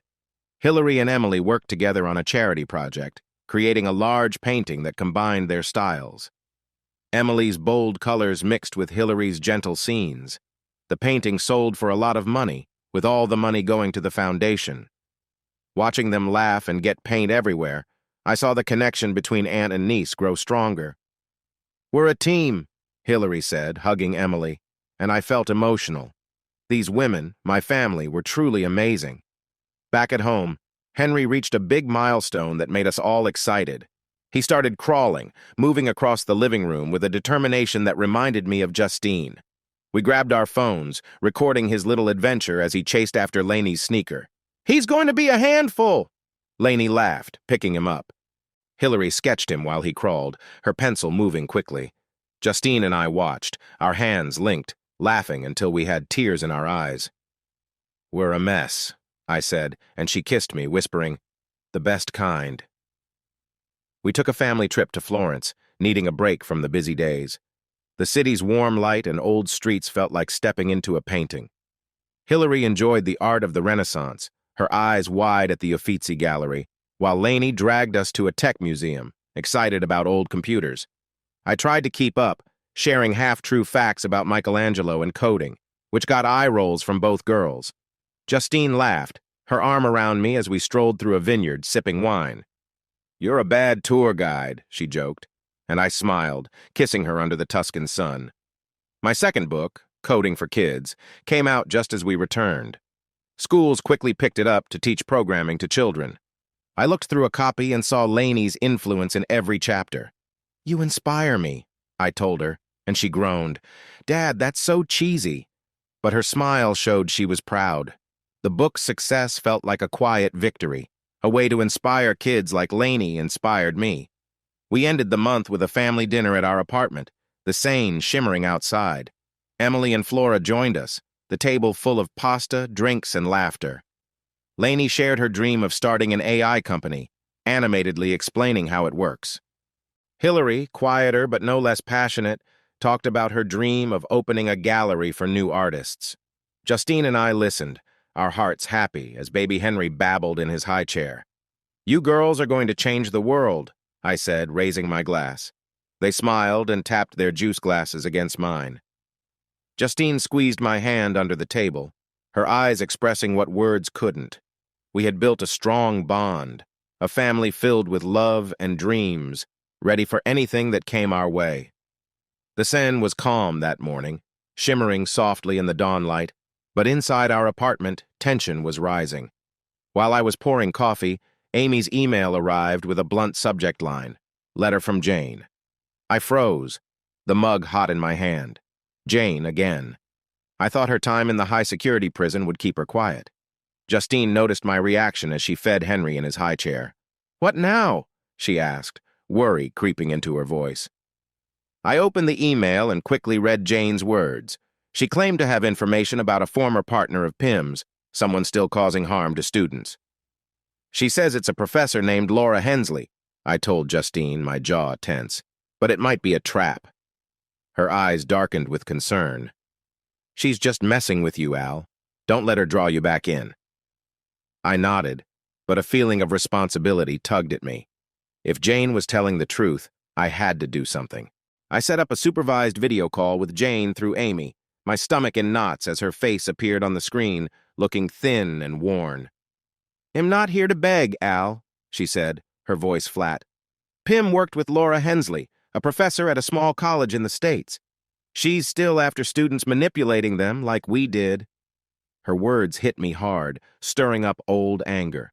"Why should I believe you?" I shot back. She shrugged, her eyes dull. "You don't have to, but those kids don't deserve what's happening to them." The call ended, and I sat there, torn between doubt and the need to act. Justine took my hand. "If there's even a chance she's right, we need to do something," she said, her voice steady despite her fear. I nodded, already reaching for my phone. I called Jason, the journalist who had uncovered the original story. "I need you to look into someone," I said, explaining Jane's claim about Laura Hensley. "If she's hurting kids, we can't wait." Jason's voice was serious. "I'm on it, Al. If there are any issues, he'll find them." Justine watched me hang up, her face pale. "This feels like Pim all over again," she said quietly. "What if this never ends?" I pulled her close, my heart aching for her worry. "It will end," I promised. "He'll make sure of it, and then we can finish this for good." She nodded, but her eyes were filled with concern, and I knew this new challenge was testing our fragile peace. Jason worked quickly. Within days, he called back with a serious tone. "Hensley's trouble," he said. "I found reports from students unclear but similar. Meetings that felt wrong and promises of scholarships gave a sense of unease. She was cautious, yet a pattern emerged. I'm working on a story to bring her to light," he said. I thanked him, my thoughts racing. The idea of another person like Pim out there unsettled me, but Jason's determination sparked hope. Justine, however, was anxious, spending her nights checking on Henry and the girls. Her usual spark faded with worry. "I just want us to be free, Al," she said one evening, curled up on the couch. I kissed her forehead and promised, "We will be." I wanted to keep that promise. The investigation advanced quickly. I was called to share my account in a preliminary hearing held online due to its wide reach. I spoke about Jane's claims, staying focused on the facts, my voice steady despite the memories. The judge listened closely, and soon after, Hensley was suspended while the investigation continued. It wasn't a conviction, but it was a start. I returned to Paris, tired but determined, and Justine greeted me at the airport with a warm hug. "You did the right thing," she said, and I held on to her words, needing the reassurance. A week later, Jason's report aired, featuring strong student testimonies. Hensley was arrested the following day, facing serious charges. The news hit hard, and I felt a sense of satisfaction, knowing we had helped stop another harmful individual. Letters from students began arriving at our foundation, handwritten notes of gratitude for giving them a voice. One letter from a young woman named Sarah brought Justine to tears. "You and your husband saved us," it said. We pinned it to the fridge as a reminder of why we continued to fight. Back home, Lainey was on fire with her new mobile game that taught about human rights and justice. UNESCO noticed it, promoting it as a valuable educational tool for schools worldwide. "It's just a game," Lainey said, shrugging, but her excitement was clear as she showed me how many people had downloaded it. "You're amazing, kid," I told her, pulling her into a hug. She wriggled but grinned, showing she appreciated it. Hillary's career was also taking off.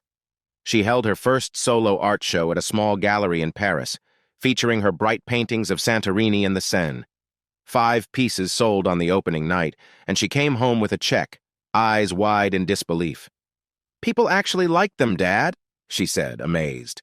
Justine and I beamed and toasted her success with sparkling cider. "You're a real artist now," I said, and she blushed, doodling a quick sketch of us celebrating as a memory. Henry gave us another joyful reason to celebrate when he said his first word, "Mama," as Justine lifted him from his crib. We paused for a moment, then burst into cheers, with Lainey and Hillary capturing everything on their phones. "Hez brilliant!" Lainey shouted, and we quickly set up a celebration with cupcakes and balloons.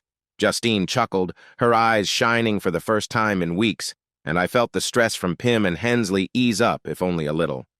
We took a family trip to Santorini to relax, surrounded by the island's bright white buildings shining against a blue sea. I told stories about Greek gods to the girls, my misty recollections bringing laughs from Lainey. "Dad, Zeus didn't ride a chariot to the moon," she said, giggling. Hillary soaked in the island's charm, drawing pictures of the hillside towns, while Lainey checked out an exhibit about ancient navigation tools. Justine and I walked hand in hand, Henry gabbing happily in his stroller, and I felt a calm surround us. "We're doing okay, right?" Justine asked softly. I kissed her, tasting the salt in the air. "More than okay." Justine received a humanitarian award from a French charity for her school and foundation work. I wanted to celebrate, so I booked a romantic dinner at a riverside bistro. By candlelight, I raised a glass to her. "You're changing lives, Justine," I said, and she smiled, squeezing my hand. "We're doing it together," she replied, and I knew she was right. One late night, as I sat at my desk, I thought about our journey. From Jane's betrayal to Pim's wrongdoings, from Hensley's arrest to our family's victories, we had fought for what was right and succeeded. My book was out there, encouraging others, and Lainey and Hillary were making their own marks. Henry's laughter filled the room, and Justine's warmth made our house feel like home. I worked to stop people like Pim and Hensley, not for fame, but for the kids who deserved better. Looking out at the Seine, with its lights sparkling on the water, I felt proud not just of what we had been through, but of the life we were building, one filled with love and strong determination. The autumn in Paris was beautiful, with gold leaves falling over the shimmering Seine, when trouble came our way once more. One afternoon, Lainey came home from school looking down, her backpack hanging low. "Dad, they think I cheated," she said quietly. A teacher had accused her of copying someone else's code in a programming contest, saying her skills were too good for a 14-year-old. Anger rose in me, not at her but at this unfairness. "You're amazing, Lainey," I said, hugging her. "We will fix this." Justine, gently rocking Henry in the living room, nodded firmly. No one should doubt our girl. Lainey managed a small smile, but I noticed the hurt in her eyes, and it sparked a fire in me. I walked into the principal's office the next day, carrying Lainey's laptop with her project history. "My daughter did all this work," I said, sharing drafts, notes, and even some messy logs that showed her efforts. The principal, a serious lady with glasses, looked over the files. Her expression became softer. "I understand," she finally said. "We'll apologize publicly at the next assembly." Lainey sat next to me, taking a deep breath and relaxing. "Thanks, Dad," she whispered as we left. I ruffled her hair, smiling. No one messes with my coder. Hillary had her own challenges. She got invited to an art exhibition in London, which was a big chance, but it worried her. "What if I'm not good enough, Dad?" she asked one evening, staring at her sketchbook on the table. Her eyes showed doubt, a break in her usual confidence. Justine noticed my concern and suggested we have a family meeting. Over hot chocolate, she shared how she once doubted herself when starting her foundation and how fear almost held her back. "You are stronger than you think, Hillary," she said gently. Your art expresses who you are. Hillary nodded, tracing her finger around her mug, and I could see her confidence coming back. Okay, she said softly. I'll do it. Encouraged by Lainey's spirit, I began a free coding class for kids in Paris at Justine's nonprofit school. Many eager kids showed up, excited as I taught them the basics of Python. This is for you, Lainey, I told her after the first class, and she smiled, helping a student with their code. You're doing well at teaching, Dad, she joked, and I laughed, feeling like I was making a difference. One morning, Justine sat down with me, her hands shaking as she handed me a pregnancy test. It's a girl, she said, her smile bright even though she looked tired from taking care of Henry. We decided to name her Alma, after Justine's mother, who was very kind. Another adventure, I said, kissing her, happy about our growing family. Lainey and Hillary heard us and cheered, already thinking of ideas for Alma's nursery. She's going to love my apps, Lainey said, while Hillary drew a mobile with painted stars. But our joy didn't last long. Amy called with news that chilled me. A letter from Pim sent from prison, threatening to cause trouble when he got out. He's not getting out anytime soon, Amy assured me. But the message still troubled me. I showed Justine, expecting her to feel worried, but her expression changed to one of determination. He doesn't matter to us, Al, she said, crumpling the letter. I nodded, but I still felt worried. It was like a shadow over our happy days in Paris. I called Henry, who immediately said, "He'll take care of it." He sounded strong. In just a few days, he used his contacts to make sure Pim was watched more closely, and he couldn't make any calls. He won't bother you, Henry reassured me, and I trusted him. Justine hugged me tight when I told her, clearly relieved. We're safe, she whispered, and I promised to keep it that way. Lainey's talent continued to shine. A well-known tech university in Switzerland offered her a full scholarship, even though she was not old enough to apply yet. They saw my reef game, she said, waving her acceptance letter with a big smile. They think I'm a genius or something. I laughed and pulled her into a hug. Because you are? Justine raised her glass of sparkling water to Lainey, her pride shining through. You're going to make a big difference in the world, she said, and I believed her. Hillary faced her challenges bravely at a gallery show in London. Her paintings were bold and full of feeling, and people loved them. A big gallery wanted to showcase her work in the future. When she called us from London, her voice was full of joy. They loved my work, Dad, she said, and I could hear her smile through the phone. When she came home, we celebrated with ice cream while Hillary sketched the gallery's building. You did great, I told her, and she nodded, looking proud. Justine and I were busy planning a charity gala for a foundation, raising €1 million for kids in need. The ballroom in Paris sparkled with lights, and we danced together, Justine glowing in her beautiful navy dress. We're making a difference, Al, she whispered, resting her head on my shoulder. I kissed her, feeling good about what we were doing together. Always together, I said, and her bright smile made me feel happy. Henry started kindergarten, and his cheerful talking won over his teachers and classmates. On his first day, he marched in with a backpack almost as big as he was, waving like a star.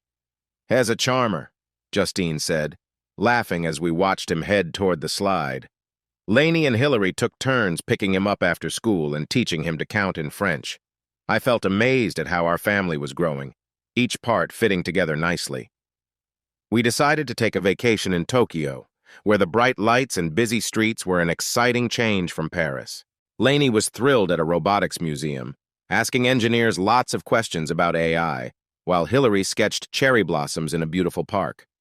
I tried to share stories about samurai history, but I mixed up names so badly that the girls couldn't stop laughing.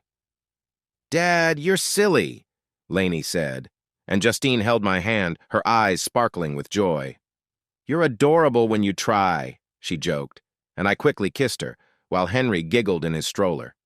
My coding book for kids had become a big hit, translated into 5 languages, from Spanish to Mandarin. Schools sent me pictures of children using it, their faces beaming as they created their first programs. You're inspiring the next generation, Justine said, looking through a French edition. I smiled, thinking about Lainey. She inspired me first. We finished the month with a family game night, our living room filled with laughter and the sounds of board games. Lainey and Hillary showed Henry a simple version of checkers, cheering every time he made a move. "He's going to beat us soon," Hillary said, playfully messing up his hair. Justine and I watched, our hands together, with the warm glow of the Seine outside. Pim's threats, the accusations against Lainey, and Hillary's worries had tested us, but here we were, stronger than ever. "We're unstoppable," I whispered to Justine, and she smiled, her eyes full of love. "Always," she replied, and with Henry's laughter filling the room, I knew nothing could dim our happiness. The Paris spring painted the Seine in bright greens, and our little apartment buzzed with the joy of a growing family. One morning, while helping Henry build a tower of blocks, I saw an email from a student in my coding class. Leo, a shy 16-year-old, had shared an idea for an app to connect mentors with teens in need. I saw the passion in him that reminded me of Lainey, and I didn't hesitate.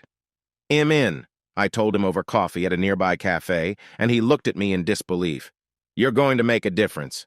When I got home, I told Justine, who smiled over her tea.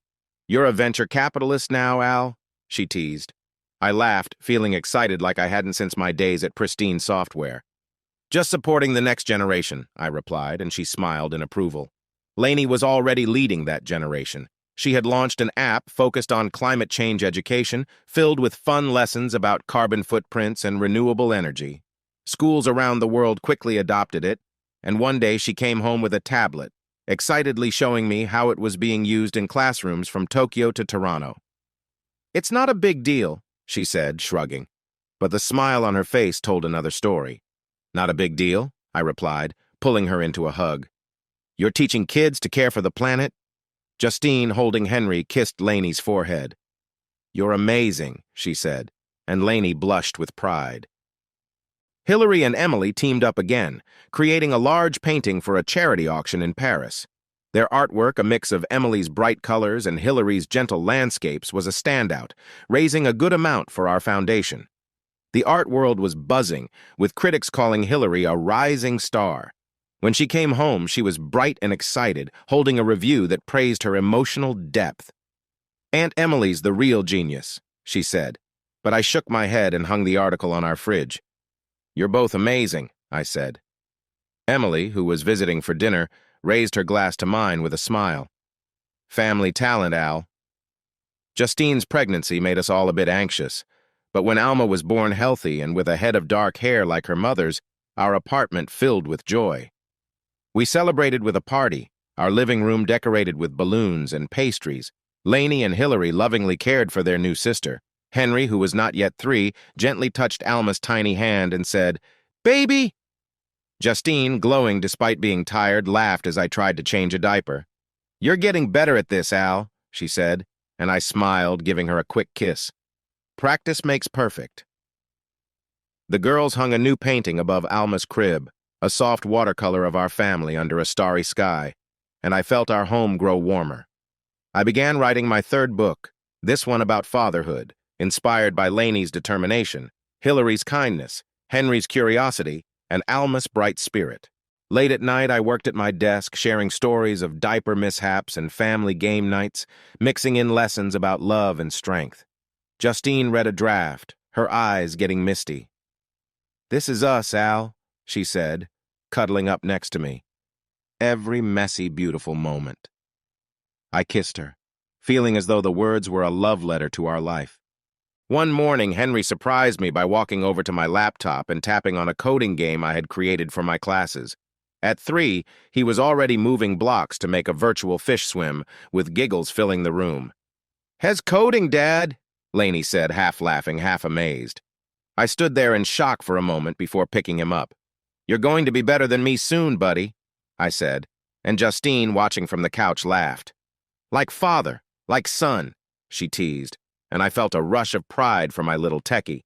Justine's nonprofit school was growing, and she opened a second location in a working-class suburb of Paris, offering coding, art, and therapy to hundreds of kids. I helped set up the tech labs, wiring tablets, and teaching teachers to use Lainey's apps. "You're my tech support. Justine said, her eyes shining as we toured the new classrooms. And you're my everything, I replied, stealing a quick kiss amid the busy construction. Amy called with news that felt like a weight lifting from my shoulders. He was denied parole, she said firmly. He's in for at least 20 more years. Relief washed over me, and I hadn't realized how heavy that burden was until it lifted. I told Justine, and she hugged me tightly, her voice strong. He's gone, Al. We didn't tell the girls about the past trouble it wasn't needed in their happy lives. Instead, we focused on our future and the family we had created. The community in Paris surprised me with an award for my work in technology education and charity. It was a shiny plaque given to me at a City Hall celebration. I stood on stage feeling a mix of nerves and gratitude, thanking Justine and the kids for inspiring me. This is for them, I said, holding up the plaque, and the crowd's applause felt like a warm hug. Lainey and Hillary cheered the loudest, while Henry clapped in Justine's lap, reminding me that this was our true success, our family's influence. Hillary's hard work won her a full scholarship to a well-respected art school in Paris. When she came home with the acceptance letter, her eyes were wide with disbelief. They think him good enough, she said, still amazed. Justine hugged her, whispering, You're more than good enough. I hung the letter next to her paintings and smiled. You're going to paint beautiful things, kid. Lainey also shined, leading her team to victory in an international hackathon. Their app, which tracked renewable energy, won first place. She called us from the event, her excitement overflowing. We did it, Dad, she said, and I laughed, imagining her celebrating with her team. Justine and I toasted to her success that night, while Henry made a congrats card with crayons. She's amazing, Justine said, and I nodded, feeling so proud. To celebrate, we took a family trip to Iceland, the land of fire and ice. The volcanic scenery and hot springs amazed us. Lainey showed great interest in geothermal energy, asking our guide many questions, while Hillary sketched the northern lights, capturing their magic.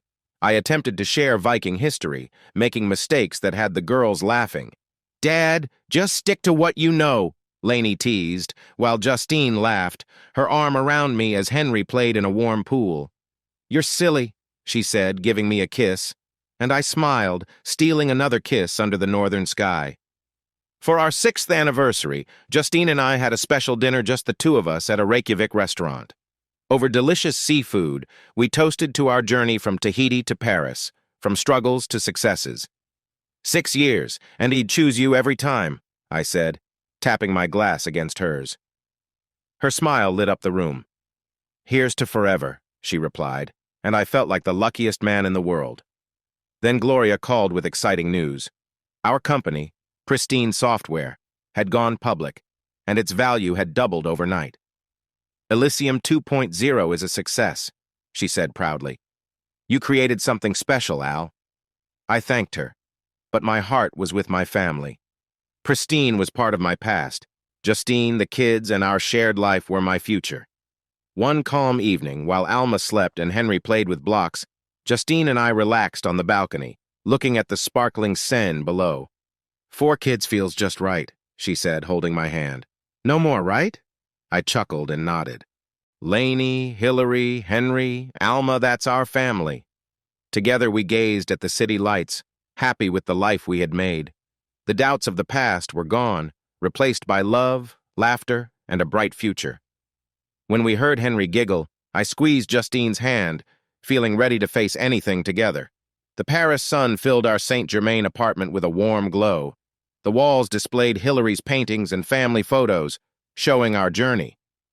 One spring afternoon, Lainey burst in, holding a letter from MIT and beaming with joy. Full scholarship, Dad, she exclaimed, nearly knocking me over with a hug. I'm going for computer science. Justine, with Alma on her hip, cheered loudly, joining in a family hug. You're going to do amazing things, I said, feeling so proud. At 17, Lainey was already making waves, with her apps being used in classrooms around the world. We celebrated with her favorite chocolate cake, as Henry got frosting all over his nose, and I marveled at how much our little coder had achieved. Hillary was on her way, too. She had been invited to show her artwork in a well-known New York gallery, and she was both excited and a little nervous. When we went to Manhattan, the gallery displayed her colorful landscapes, full of life and feelings. Critics praised her, calling her one of the best of her generation. Justine and I held hands in the crowd, watching as Hillary gave her speech with a shy smile. "I just paint what I feel," she said, and the applause was overwhelming. Backstage, I gave her a big hug. "You're amazing," I told her, and she smiled with newfound confidence. Lainey, taking pictures, grinned and said, "Told you you'd do great." Back in Paris, Henry and Alma were growing quickly, their personalities shining like flowers in spring. At 5, Henry was full of questions, building towers from blocks and wanting to know all about coding. Alma, at 2, loved to draw bright swirls, copying her sister's sketches. They started preschool together, making their teachers smile with their charm and creativity. "They remind me of Lainey and Hillary when they were little," Justine said one morning, watching them race toward the school gate. I laughed and kissed her cheek. "We might have our hands full," I said, but my heart was happy, knowing our youngest kids were finding their own way. My third book, The Code of Fatherhood, was published and became a hit, translated into 10 languages. It was a letter of love for my kids, Lainey's determination, Hillary's kindness, Henry's curiosity, and Alma's spark, and a tribute to the beautiful challenges of being a parent. Other parents reached out to me, sharing how it inspired them to connect more with their children. "You've done it again, Al," Justine said, reading a French edition on our balcony. I smiled and pulled her close.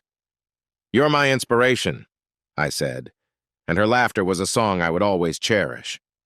Justine's foundation had become a powerful support, helping thousands of disadvantaged children with schools, therapy, and hope.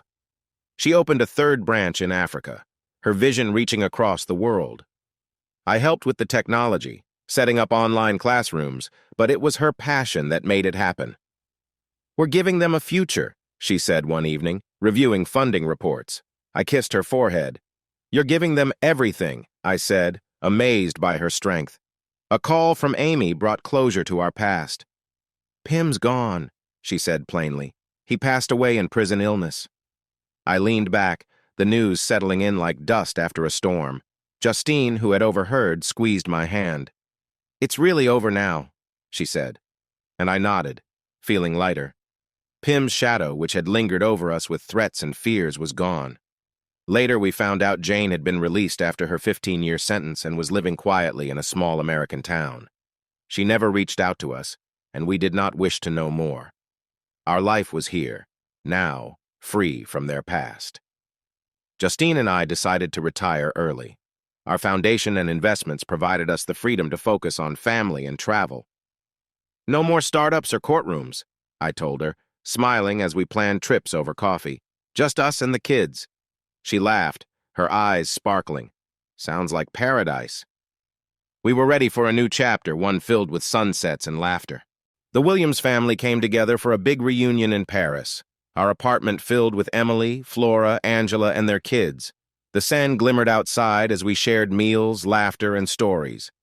Lainey taught her cousins coding tricks while Hillary sketched portraits, and Henry and Alma chased after them. "This is family," Justine whispered, holding my hand, and I nodded, my heart full. Henry, our little leader, raised a glass. "To love and family," he said, and we all cheered, the room alive with happiness. I began teaching Henry and Alma basic coding using simple games I had created. At 5, Henry dragged blocks to make a virtual rocket fly, laughing when it soared. Alma, with her tiny hands, tried to do the same, focused and determined. "They're natural learners," Lainey said, watching them. I chuckled and ruffled her hair. "Just like their sister." Justine filmed them, her smile bright as they enjoyed their time together. "Our little tech team," she said, and I felt proud of our growing group of young coders. Lainey launched her AI startup, a platform to help kids with learning differences. I invested, and B, the strong CEO of Pristine, joined me, saying it was the future of education. Lainey presented to us in our living room, her slides neat, her ideas strong. "You're hired," I joked, and she smiled, giving me a hug. "Thanks for believing in me, Dad." Justine's eyes sparkled, and I knew Lainey was just beginning. Hillary took a part-time teaching role at her art school, inspiring young artists with her love for painting. "I want them to feel what I feel when I paint," she shared, showing us her lesson plans. We visited her first class, watching her guide students through watercolor techniques, her confidence shining through. "You're a natural teacher," I said, giving her a hug, and she smiled, quickly sketching a portrait of me as a proud dad. We took a family trip to New Zealand, with its stunning hills and clear waters. We hiked to a cliff overlooking the ocean, the sunset lighting up the sky in shades of pink and gold. I told the kids Maori stories, trying to get the details right, though Lainey still teased me a bit. Hillary sketched the view while Henry and Alma ran around laughing. That evening, we started a family book, each of us writing a chapter about our travels. "This is our story," Justine said, her pen moving quickly, and I added my own page about love and strength. In Reykjavik, Justine and I took a little time to celebrate our anniversary, even though every day with her felt like a celebration. Over wine and dinner, we looked back on our journey, Jane's betrayal, Pim's mistakes, the challenges we faced, and our victories.